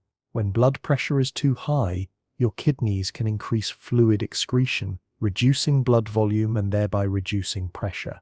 When pressure is too low, they can retain more fluid, increasing blood volume and pressure. This volume-based pressure control works more slowly than neural mechanisms, but provides essential long-term stability for your circulatory system. As we prepare to explore the molecular markers that make each person's blood unique, take a moment to appreciate this rhythmic driving force working within you right now. Every heartbeat creates a pressure wave that ensures the continued circulation of all the remarkable components we've been exploring. The oxygen-carrying red blood cells, the protective white blood cells, the healing platelets, and the nutrient-rich plasma that sustains every cell in your body. Allow yourself to feel grateful for this persistent, gentle pressure that requires no conscious management from you. Your cardiovascular system automatically adjusts this driving force based on your activities, your position, and your body's changing needs, ensuring that circulation remains optimal whether you're active or at rest, awake or asleep. This mechanical foundation makes possible all the chemical, biological, and thermal functions we've discovered, creating the continuous flow that connects every part of your body in a unified living system. The rhythmic nature of blood pressure, the gentle rise and fall with each heartbeat, represents one of life's most fundamental rhythms. This pressure rhythm has been sustaining you since before your birth and will continue throughout your entire life, a persistent reminder of the mechanical processes that support the remarkable biological complexity of your circulatory system. Let this appreciation for the rhythm of life flowing through your vessels settle peacefully in your mind as we prepare to explore the molecular signatures that make your blood uniquely yours. As we continue our peaceful journey through the remarkable world of blood, let yourself breathe even more slowly and deeply as we explore one of nature's most fascinating examples of molecular recognition: blood types. These microscopic markers displayed on the surface of your red blood cells like molecular name tags create a unique identity for your blood that has profound implications for medical care and our understanding of human diversity. Think of blood types as a sophisticated molecular language, a system of chemical markers that allows your immune system to distinguish between self and foreign with extraordinary precision. Right now, as you rest quietly, every red blood cell flowing through your vessels carries specific molecular signatures that identify them as belonging uniquely to you. These markers represent one of your body's most fundamental recognition systems, determining how your blood will interact with blood from other individuals. The story of blood types begins with the ABO system, discovered over a century ago and representing one of medicine's most important breakthroughs. This system is based on the presence or absence of specific sugar molecules, called antigens, attached to the surface of red blood cells. These antigens aren't random decorations. They're precise molecular structures that your immune system has learned to recognize as part of your own cellular identity. If you have type A blood, your red blood cells display antigens on their surfaces, specific sugar molecules that create a unique molecular signature.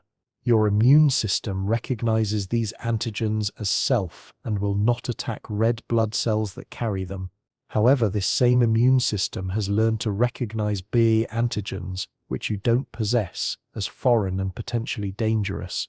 This recognition system developed early in your life as your immune system catalogued the molecular markers that belong to your body. Type B blood carries the opposite pattern, B antigens on red blood cell surfaces, with an immune system trained to accept B antigens as self while treating antigens as foreign invaders. Type B blood presents both A and B antigens simultaneously, creating red blood cells that carry both molecular signatures. The immune systems of people with AB blood recognize both A and B antigens as self, making them universal recipients for red blood cell transfusions from the ABO perspective. Type O blood represents a unique situation, red blood cells that lack both A and B antigens entirely. Think of type O red blood cells as having clean surfaces, unmarked by either of the major ABO antigens. This absence of antigens means that type O blood won't trigger immune responses in people with any ABO blood type, earning type O individuals the designation of universal donors for red blood cell transfusions. The rouge system adds another layer of complexity to blood typing, based on the presence or absence of a different set of antigens, most importantly the rouge day antigen. If your red blood cells carry the rouge day antigen, you're considered rouge positive. If they lack this antigen, you're rouge negative. This creates 8 common blood types when combined with the ABO system: A+, AB+, BAB+, ABO+, and O-MO. The molecular basis of these blood type systems reflects the incredible precision of cellular recognition. The A and B antigens differ by only a single sugar molecule, galactosin B antigens versus N-acetyl-galactosamine in A antigens. This tiny molecular difference is sufficient for your immune system to distinguish between them with absolute reliability, demonstrating the exquisite sensitivity of biological recognition systems. Your blood type is determined by genes inherited from your parents, following predictable patterns that geneticists have mapped in detail. The ABO gene exists in 3 main versions: A, B, and O, with A and B being dominant over O. This means that receiving an A gene from one parent and an O gene from the other results in type A blood, while receiving O genes from both parents results in type O blood. The Rive system follows similar inheritance patterns, with Rive positive being dominant over Rive negative. Understanding blood type compatibility becomes crucial for safe blood transfusions, representing one of medicine's most critical applications of immunological knowledge. When blood types are incompatible, the recipient's immune system recognizes the donor's red blood cells as foreign invaders and launches an attack called a hemolytic transfusion reaction. This immune response can destroy the transfused red blood cells, potentially causing serious complications including kidney damage, shock, and even death. The compatibility rules follow the recognition patterns we've discussed. Type O negative blood, lacking both ABO antigens and the rouge day antigen, can be safely transfused to anyone in emergency situations, making O negative donors particularly valuable for emergency medicine. Type AB positive blood, carrying all the major antigens, means that people with this blood type can receive red blood cells from any ABO or type, though they can only donate to other AB positive recipients.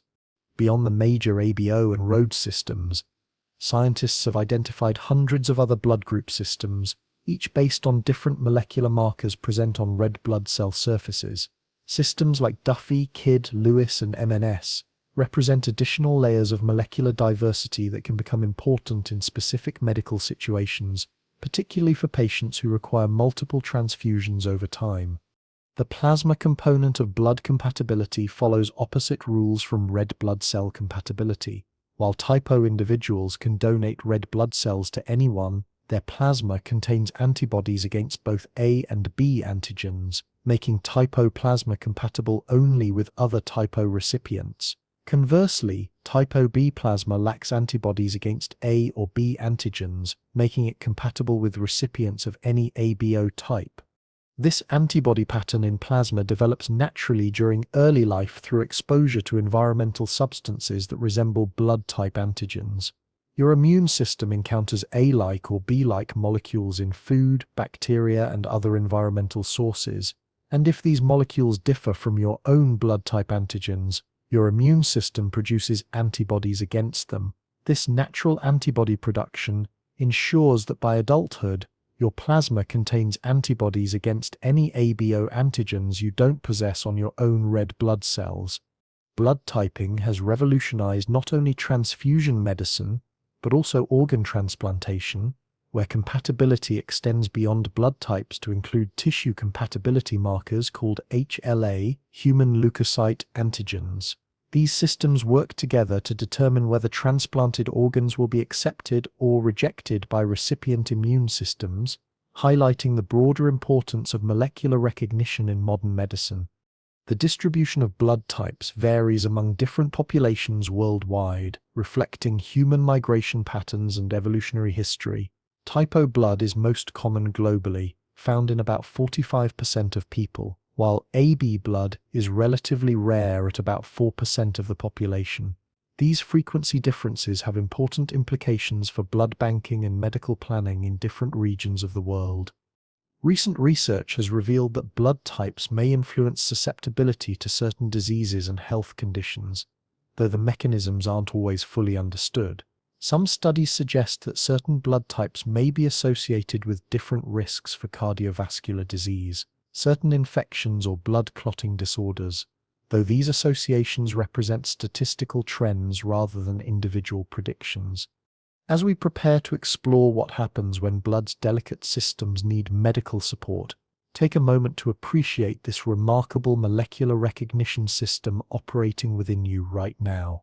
Every red blood cell in your circulation carries the specific molecular markers that identify it as uniquely yours, while your immune system maintains constant vigilance to ensure that only compatible blood components remain in your system. Allow yourself to feel grateful for this sophisticated identification system that enables safe medical care when blood transfusions become necessary. The molecular markers on your red blood cells represent a biological signature as unique as your fingerprints, yet compatible with others who share similar molecular patterns. This system of recognition and compatibility has made possible countless medical interventions that save lives every day, from emergency transfusions to complex surgical procedures. The concept that your blood carries molecular information about your genetic heritage adds another layer of wonder to the fluid we've been exploring together. These blood type markers connect you to your ancestors while also determining your compatibility with potential blood donors from around the world, creating a global network of molecular compatibility that transcends all other human differences. Let this appreciation for your blood's unique molecular signature settle peacefully in your mind as we prepare to explore how medical science supports blood systems when they need assistance.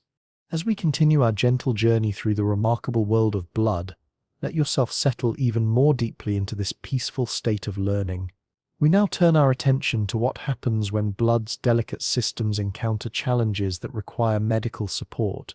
In this compassionate section, we'll softly examine common blood disorders, not to create worry or anxiety, but to deepen our appreciation for blood's normal, healthy function, and to understand how medical science helps restore balance when it's needed.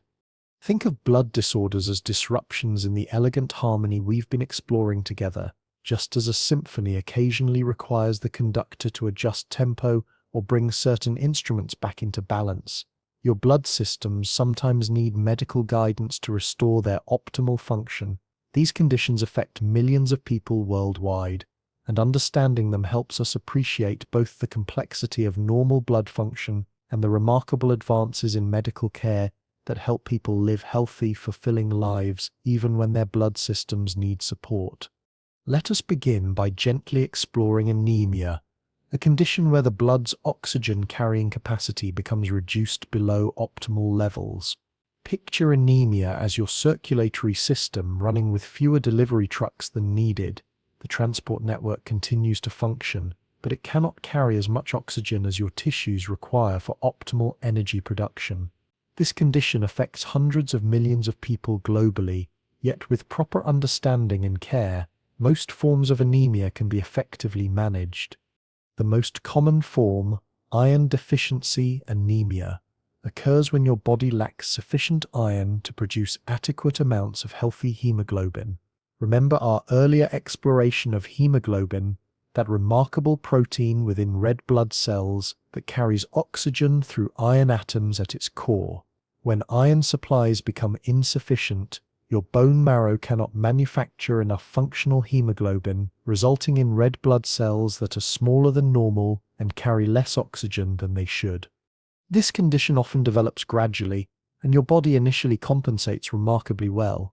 Your heart may beat slightly faster to circulate the available oxygen carrying capacity more quickly, and your breathing may become slightly more efficient. Many people with mild iron deficiency anemia continue their daily activities normally, though they may notice increased fatigue, especially during physical activity when oxygen demands are higher. The gentle treatment for iron deficiency anemia often involves iron supplementation combined with dietary modifications to include iron-rich foods and substances that enhance iron absorption.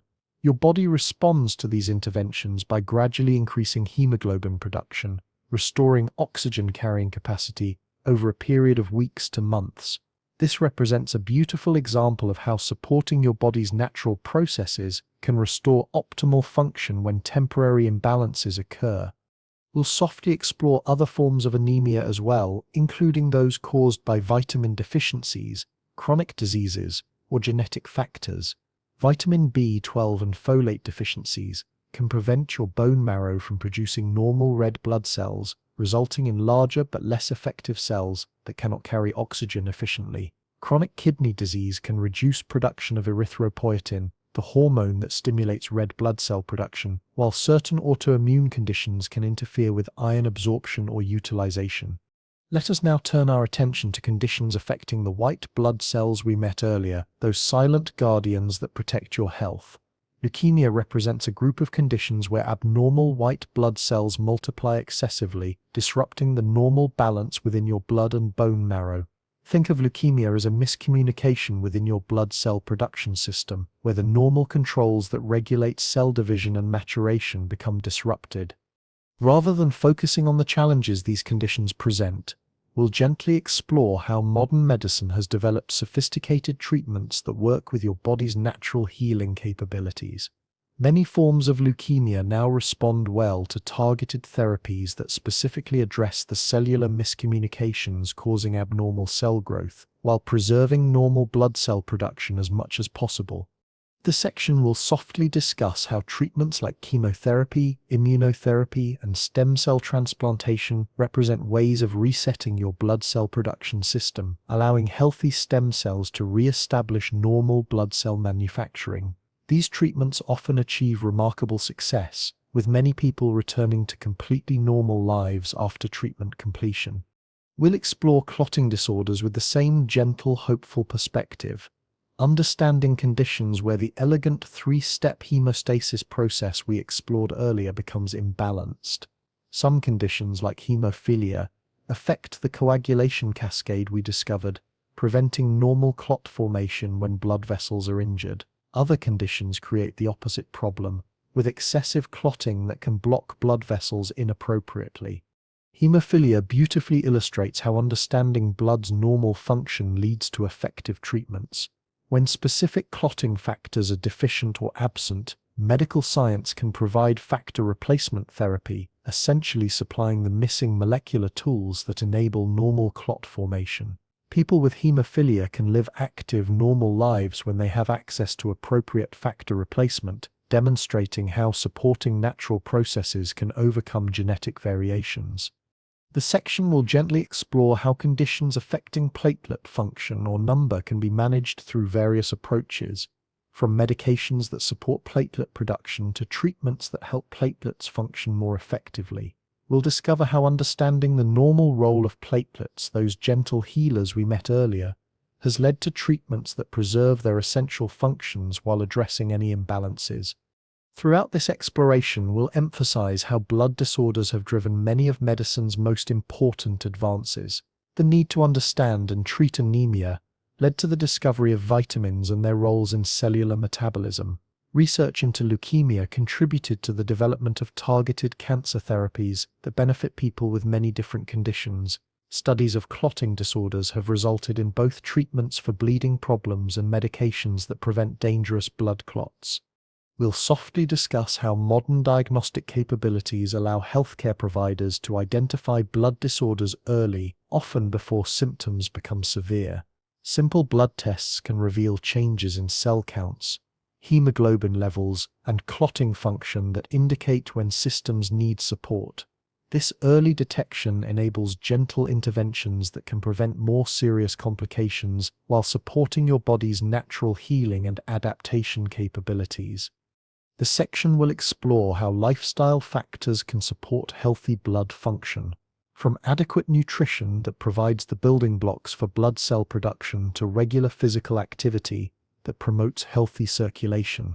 We'll discover how staying well hydrated supports optimal blood viscosity, while adequate rest allows your bone marrow to maintain healthy blood cell production cycles. As we prepare to explore how healthcare providers read blood's story through laboratory testing, take a moment to appreciate the resilience and adaptability of the blood systems we've been exploring together. Even when challenges arise, your body's natural healing capabilities, supported by modern medical understanding, can often restore optimal function and maintain the remarkable processes that sustain life. Allow yourself to feel hopeful about the continuous advances in medical science that help people whose blood systems need support. Every condition we've gently explored has inspired research that has led to better treatments, and this progress continues every day. The same curiosity that led to our understanding of normal blood function drives ongoing efforts to help people maintain healthy, active lives, even when their blood systems require medical assistance. The knowledge that blood disorders affect people from all walks of life, yet many can be effectively managed or treated, should inspire gratitude for both the resilience of human biology and the dedication of medical professionals who work to understand and support these vital systems.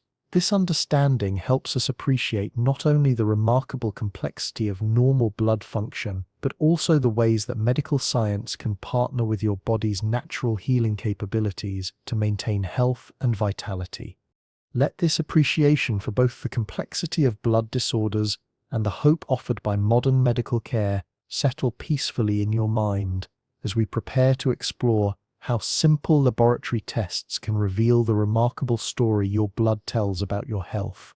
As we continue our peaceful journey through the remarkable world of blood, let yourself breathe even more slowly and deeply as we explore one of medicine's most valuable diagnostic tools, laboratory testing, that reveals the intimate story your blood tells about your health and well-being. In this gentle conclusion to our technical exploration, we'll softly discover how healthcare providers read blood's story through careful analysis, transforming small samples into detailed conversations with your body's internal systems. Think of blood tests as a detailed conversation with your body, where each measurement provides insight into the quiet processes we've been exploring together. When you provide a blood sample for laboratory analysis, you're essentially offering a snapshot of your internal environment, a liquid biopsy that contains information about virtually every organ system and metabolic process occurring within you at that moment. This remarkable capability transforms blood into a diagnostic treasure trove, allowing healthcare providers to assess your health, monitor treatment progress, and detect potential problems before they become serious. The most common and comprehensive blood test is the complete blood count, affectionately known as the CBC. This foundational test examines the cellular components of blood we've met throughout our journey: red blood cells, white blood cells, and platelets, counting them, measuring their characteristics, and assessing their overall health and function. Picture the CBC as taking an inventory of your blood's cellular residents, ensuring that each population is present in appropriate numbers and displaying normal characteristics. The red blood cell portion of the CBC provides multiple measurements that reflect your oxygen carrying capacity and overall blood health. The red blood cell count tells us how many of these oxygen carriers are present in each microliter of your blood, typically ranging from 4.5 to 5.5 million cells per microliter for men and 4.0 to 5.0 million for women. Don't worry about memorizing these exact numbers. What's important is understanding that these counts reflect your bone marrow's production of these essential oxygen transporters. Hemoglobin levels, measured in grams per deciliter, indicate the actual oxygen carrying capacity of your blood, regardless of cell count. Remember our exploration of hemoglobin, that iron-rich protein that gives blood its red color and enables oxygen transport. Normal hemoglobin levels typically range from 14 to 18 grams per deciliter for men and 12 to 16 grams per deciliter for women, reflecting the total amount of this crucial protein available for oxygen transport.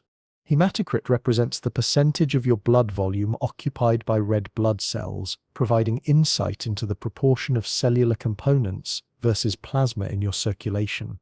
Picture hematocrit as measuring how much of your blood consists of those biconcave oxygen carriers we explored earlier versus the golden plasma that serves as their transport medium. Normal hematocrit values typically range from 41% to 50% for men and 36% to 44% for women. The CBC also examines red blood cell characteristics through measurements called indices, which provide information about cell size, hemoglobin content, and overall cell health. Mean corpuscular volume, MCV, measures the average size of red blood cells, helping to identify whether cells are larger or smaller than normal.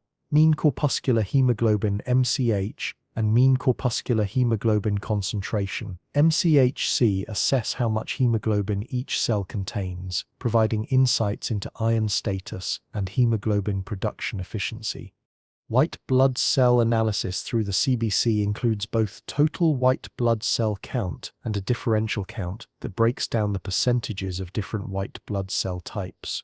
The total count, typically ranging from 4,000 to 11,000 cells per microliter, provides an overall assessment of immune system activity. The differential count examines the percentages of neutrophils, lymphocytes, monocytes, eosinophils, and basophils, those protective guardians we met earlier in our journey. Neutrophil percentages, normally comprising 50 to 70% of white blood cells, can indicate bacterial infections when elevated or certain bone marrow problems when decreased.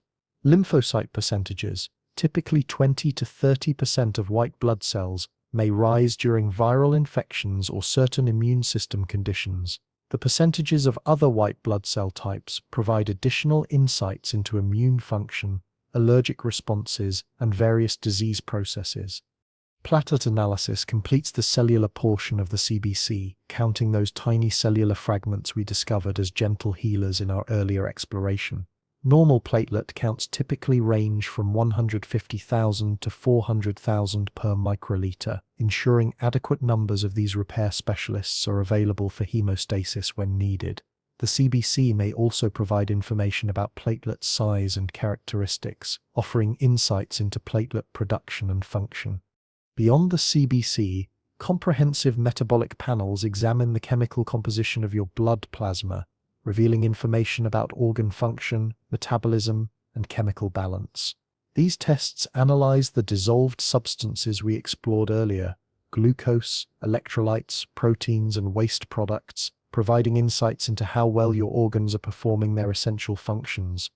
Blood glucose levels, typically measured after fasting, provide information about your body's ability to regulate blood sugar through the insulin and glucagon mechanisms we discussed earlier.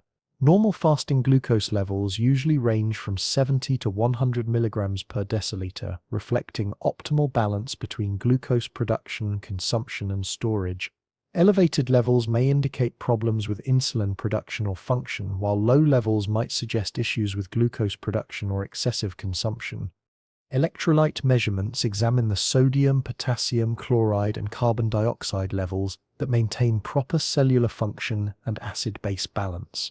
These measurements reflect kidney function, fluid balance, and the body's ability to maintain the precise chemical environment necessary for optimal cellular activity. Remember our exploration of how electrolytes maintain the electrical properties necessary for nerve conduction and muscle contraction. These laboratory values assess whether these critical balances are being maintained properly. Kidney function assessment through blood tests examines waste products like blood, urea, nitrogen, BUN, and creatinine that accumulate when kidney filtration becomes impaired. These measurements reflect how effectively your kidneys are performing the waste removal functions we explored earlier, when we discovered how blood carries cellular waste products to organs capable of elimination.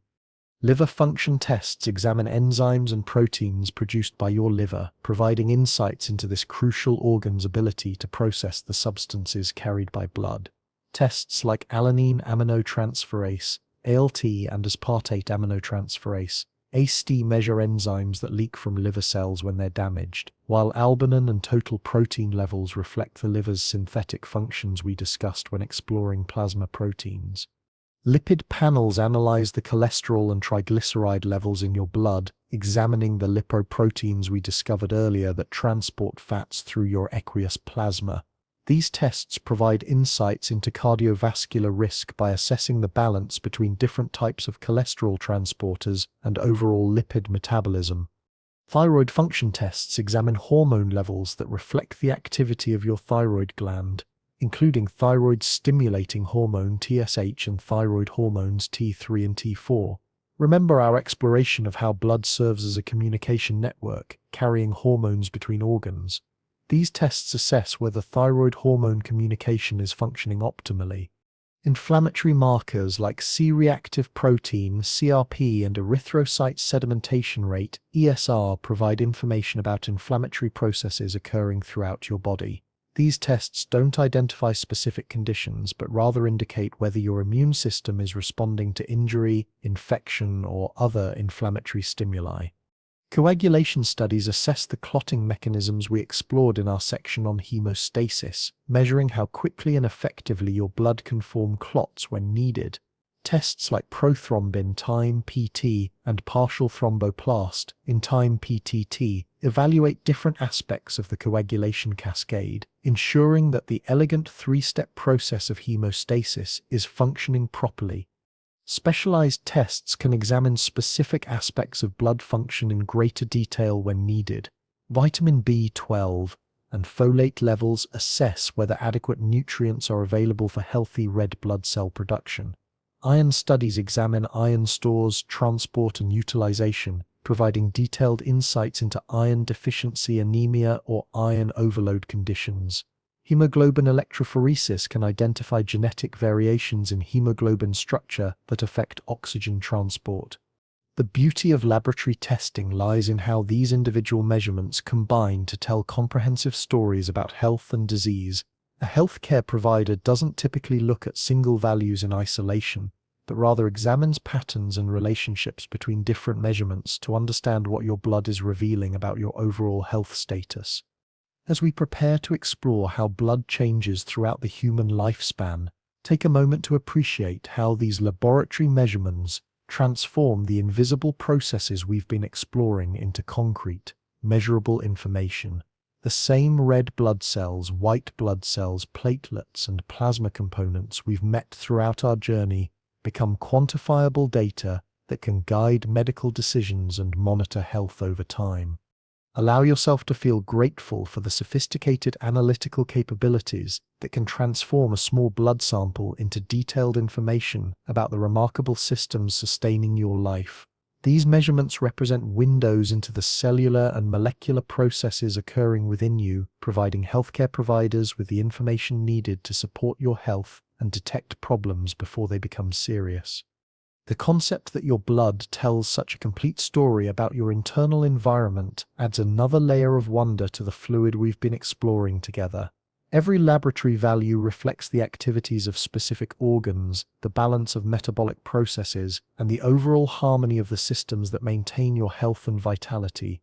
Let this appreciation for blood's diagnostic capabilities settle peacefully in your mind as we prepare to explore how this remarkable system changes and adapts throughout the human lifespan, from birth to maturity. As our peaceful journey through the remarkable world of blood nears its gentle conclusion, let yourself settle even more deeply into this state of calm understanding. We now explore one of the most beautiful aspects of blood, how it changes, adapts, and evolves throughout the human lifespan. From the moment of conception until the final stages of life, blood demonstrates an extraordinary capacity for adaptation, meeting the changing needs of growth, development, and aging with remarkable flexibility and wisdom.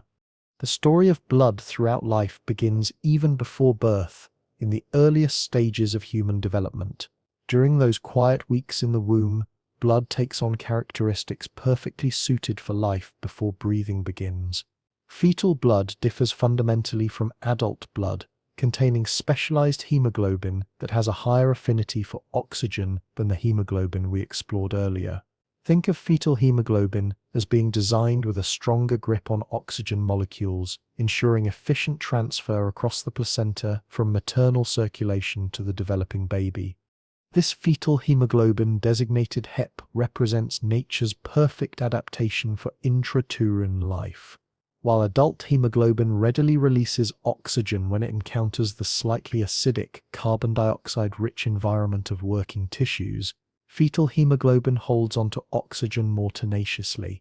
This characteristic ensures that even in the lower oxygen environment of the womb, the developing baby's tissues receive adequate oxygen for the rapid growth and development occurring during these crucial months.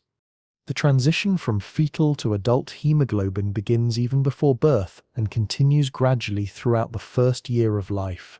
By 6 months of age, most of the fetal hemoglobin has been replaced by adult hemoglobin, preparing the infant's blood for the oxygen-rich environment of breathing air directly. This transition represents one of blood's most elegant adaptations, automatically shifting from one form optimized for intrauterine life to another designed for independent existence. During infancy and childhood, blood demonstrates remarkable activity as it supports rapid growth and development. The bone marrow we explored earlier works at extraordinary capacity during these years, producing new blood cells at rates that exceed those of adult life. Nearly every bone in a child's body participates in blood cell production, creating the abundant cellular supply needed for rapid tissue growth and the development of immune competence. The blood volume of children increases dramatically as they grow, but interestingly, many blood values remain remarkably stable when adjusted for body size. Hemoglobin levels, white blood cell counts, and platelet numbers maintain fairly consistent relationships to body weight throughout childhood, demonstrating how blood production scales beautifully with growth requirements. Childhood represents a time of immune system education, and blood plays a central role in this process. The white blood cells we met earlier, those protective guardians, encounter countless new substances during childhood as children explore their environment. Each encounter with harmless environmental substances helps train the immune system to distinguish between truly dangerous invaders and benign foreign materials, gradually building the sophisticated recognition capabilities that will protect health throughout life. The lymphocytes in children's blood show particularly high activity during this period of immune education. B cells produce antibodies against new antigens encountered through normal childhood experiences, while T cells learn to recognize the molecular patterns that distinguish healthy self from dangerous foreign substances. This immune education mediated through blood-borne cells creates the immunological memory that prevents most people from getting the same infectious diseases multiple times. Adolescence brings dramatic changes to blood composition and function, driven primarily by hormonal changes that prepare the body for reproductive maturity. The onset of puberty triggers increased production of growth hormones, sex hormones, and other chemical messengers that circulate through blood to coordinate the physical and physiological changes of this developmental period. For adolescent females, the beginning of menstruation introduces regular blood loss that requires adaptive changes in iron metabolism and red blood cell production. The body learns to increase iron absorption from dietary sources and enhance red blood cell production to compensate for monthly losses, demonstrating blood's remarkable ability to adapt to new physiological demands. During these teenage years, blood volume increases significantly as body size reaches adult proportions. The cardiovascular system adapts accordingly, with heart size and pumping capacity increasing to maintain optimal circulation through the larger body mass. These changes happen gradually and automatically, ensuring that the transport functions we've explored continue efficiently, despite rapid physical growth. Young adulthood represents the period when blood composition and function reach their optimal efficiency. The hematopoietic system we explored earlier operates at peak capacity, producing blood cells with maximum efficiency and maintaining ideal balances between different cell types. Red blood cell production matches destruction perfectly, white blood cell responses are rapid and effective, and platelet function ensures optimal hemostasis when needed. The blood-forming capacity gradually becomes more selective during early adulthood, concentrating primarily in the larger bones as yellow marrow replaces red marrow in many smaller bones.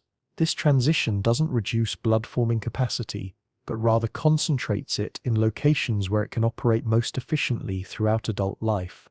Pregnancy represents one of blood's most remarkable adaptations, demonstrating its extraordinary capacity to meet dramatically increased physiological demands.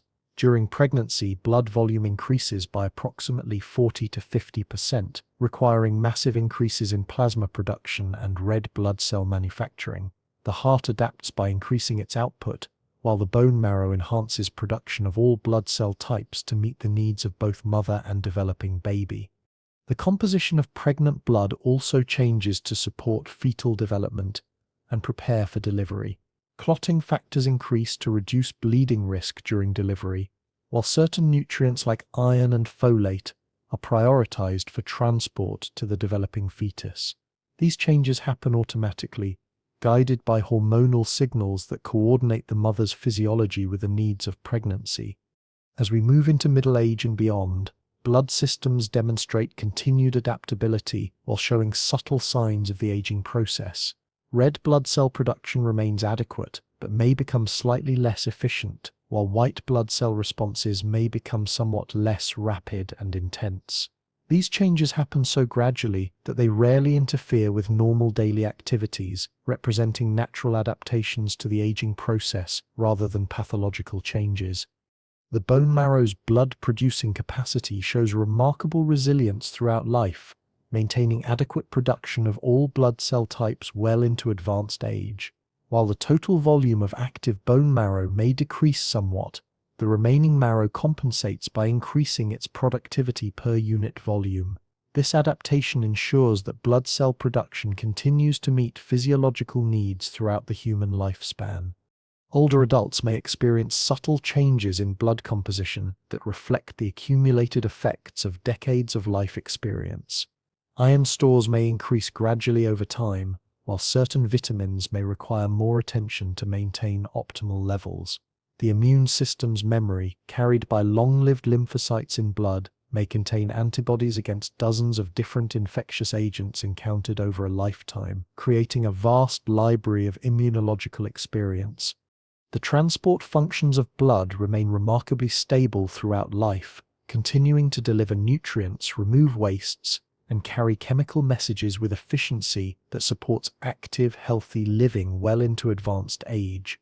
The physical properties we explored, viscosity, temperature regulation, and circulation, adapt gradually to age-related changes in cardiovascular function while maintaining the essential characteristics that make blood an effective transport medium. Understanding how blood changes throughout life helps us appreciate both its remarkable adaptability and its fundamental stability.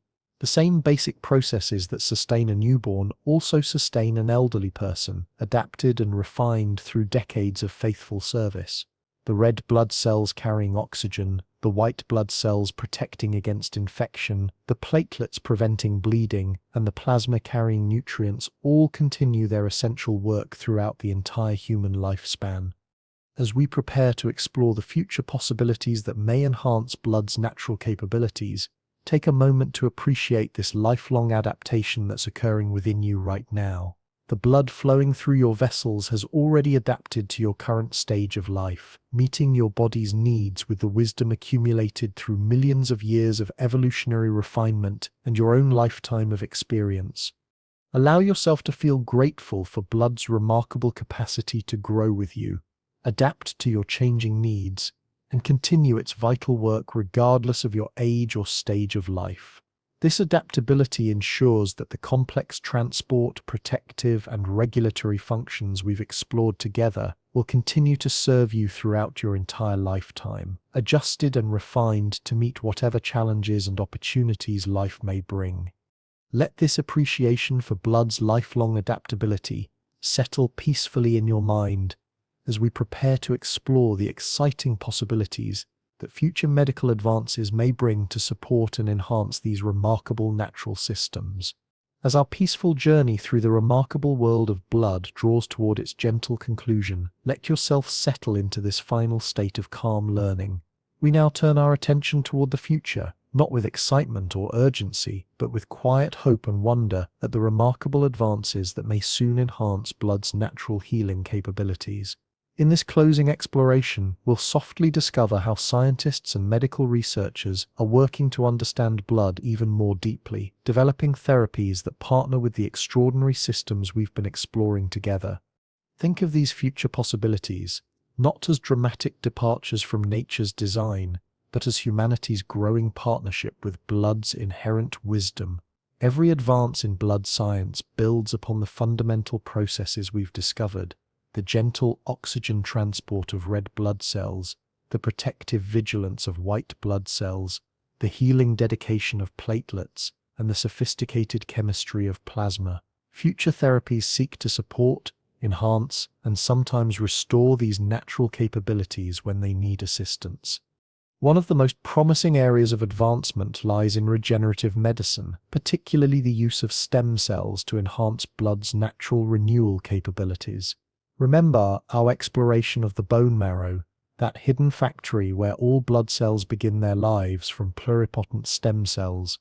Scientists are learning to harness these remarkable cells' potential to treat conditions that were once considered incurable, offering hope for people whose blood-forming systems have been damaged by disease, chemotherapy, or genetic conditions. Stem cell therapies work by providing fresh, healthy stem cells that can re-establish normal blood cell production when a person's own bone marrow has been compromised. These treatments don't fight against natural processes, but rather restore them, allowing the body's own healing wisdom to resume its work. Current research is exploring how to make these therapies more effective, more widely available, and applicable to an even broader range of conditions. The field of gene therapy represents another gentle but profound frontier in blood medicine. Scientists are developing ways to correct genetic variations at their source, potentially offering permanent solutions for inherited blood disorders. These approaches work by providing cells with correct genetic instructions, allowing them to produce normal proteins and function as nature intended. For conditions like sickle cell disease, where a single genetic change affects hemoglobin structure and red blood cell function, gene therapy offers the possibility of giving stem cells the correct instructions for producing normal hemoglobin. Early clinical trials have shown remarkable success, with some patients achieving complete freedom from the complications of their condition after receiving corrected stem cells. These treatments represent hope for thousands of people worldwide who live with genetic blood disorders. Artificial blood substitutes represent another fascinating area of research, as scientists work to recreate blood's remarkable transport properties in laboratory settings. While no artificial substitute can fully replicate the complexity of natural blood, researchers are developing products that can temporarily support oxygen transport during emergencies or surgical procedures when donated blood isn't available. These artificial carriers often use modified hemoglobin molecules or synthetic compounds that can bind and release oxygen similarly to natural red blood cells. While still in development, they offer the possibility of universal oxygen carriers that could be stored long-term and used immediately in emergency situations, potentially saving lives in remote locations or during disasters when traditional blood banking isn't possible. The science of precision medicine is revolutionizing how blood disorders are treated, moving away from one-size-fits-all approaches toward therapies tailored to individual genetic profiles and specific cellular characteristics. By analyzing the precise molecular details of a person's blood disorder, physicians can select treatments that address the specific mechanisms causing problems in that individual, often achieving better results with fewer side effects. This personalized approach extends to cancer treatment, where understanding the specific genetic changes in a person's leukemia or lymphoma cells allows physicians to select targeted therapies that attack those particular cellular abnormalities while preserving normal blood cells. Many of these targeted treatments work by blocking specific cellular signals that cancer cells need to survive and multiply, allowing normal blood cell production to resume. Immunotherapy represents another promising frontier, harnessing the power of the immune system we explored earlier to treat various conditions. Scientists are learning to train immune cells to recognize and attack specific targets, from cancer cells to infectious agents that resist traditional treatments. Some approaches involve removing immune cells from a patient's blood, training them in the laboratory to better recognize threats, then returning them to circulation where they can work more effectively. CAR T-cell therapy, where T cells are genetically modified to better recognize and attack specific cancer cells, has achieved remarkable success in treating certain blood cancers that didn't respond to other treatments. These approaches work by enhancing the natural protective capabilities of white blood cells rather than replacing them, representing a partnership between medical science and natural immune function. Advances in blood banking and transfusion medicine continue to improve the safety and effectiveness of these life-saving procedures. Researchers are developing better methods for storing blood components, extending their useful life while maintaining their function. New testing methods can detect infectious agents more quickly and accurately, making transfusions even safer than they are today. Artificial preservation techniques may soon allow blood components to be stored for much longer periods, potentially solving supply shortages and making blood products available in areas where traditional banking isn't feasible. Some research focuses on freeze-drying blood components or using other preservation methods that could create stable, long-term storage options. The future of blood testing promises even more detailed insights into health and disease through advances in analytical technology. Liquid biopsies, which detect genetic material from various organs circulating in blood, may soon allow early detection of cancers and other conditions before they become symptomatic. These tests work by identifying molecular signatures that indicate disease processes beginning in specific organs, turning blood into an even more powerful diagnostic tool. Advances in nanotechnology may enable microscopic devices that can circulate in blood, monitoring various parameters continuously and providing real-time information about health status. While still in early research phases, these technologies could transform how we monitor and manage various conditions, providing instant feedback about treatment effectiveness and early warning of potential problems. Research into blood's role in aging and longevity explores how changes in blood composition over time might be addressed to support healthy aging. Some studies examine whether young blood factors might help restore function in older organisms, while others investigate how to maintain optimal blood composition throughout the lifespan. These investigations don't seek to stop aging, but rather to understand how blood's natural functions might be supported to maintain health and vitality longer. The field of tissue engineering is exploring how to create blood vessels and even entire organs using a person's own cells, potentially solving the shortage of organs available for transplantation. These approaches often use stem cells from blood or bone marrow as starting materials, growing them on artificial scaffolds that gradually dissolve as natural tissues form. International collaboration in blood research ensures that advances benefit people worldwide, with researchers sharing knowledge and resources to accelerate progress. Global initiatives work to make new treatments accessible regardless of geographic location or economic circumstances, recognizing that advances in blood medicine represent improvements in fundamental human health that should benefit everyone. As our gentle journey through the world of blood reaches its peaceful conclusion, allow yourself to feel hopeful about these continuing advances in understanding and supporting the remarkable systems we've explored together. Every breakthrough builds upon the foundation of knowledge we've shared, deepening appreciation for blood's natural capabilities while developing new ways to support them when needed. The future of blood science represents not a replacement of natural processes, but rather an enhancement of them, supporting the oxygen transport we've discovered, strengthening the immune protection we've witnessed, improving the healing capabilities we've appreciated, and maintaining the chemical balance we've understood. These advances offer hope for people whose blood systems need support, while deepening our understanding of the remarkable fluid that sustains all complex life. Allow yourself to feel grateful for the researchers and medical professionals who dedicate their lives to understanding and supporting these vital systems. Their work ensures that future generations will benefit from even better treatments, more effective preventions, and deeper understanding of the remarkable fluid flowing through every one of us. Let this gentle hope for the future settle peacefully in your mind, concluding our journey with gratitude for both the natural wonder of blood and humanity's dedication to supporting and protecting this precious gift of life.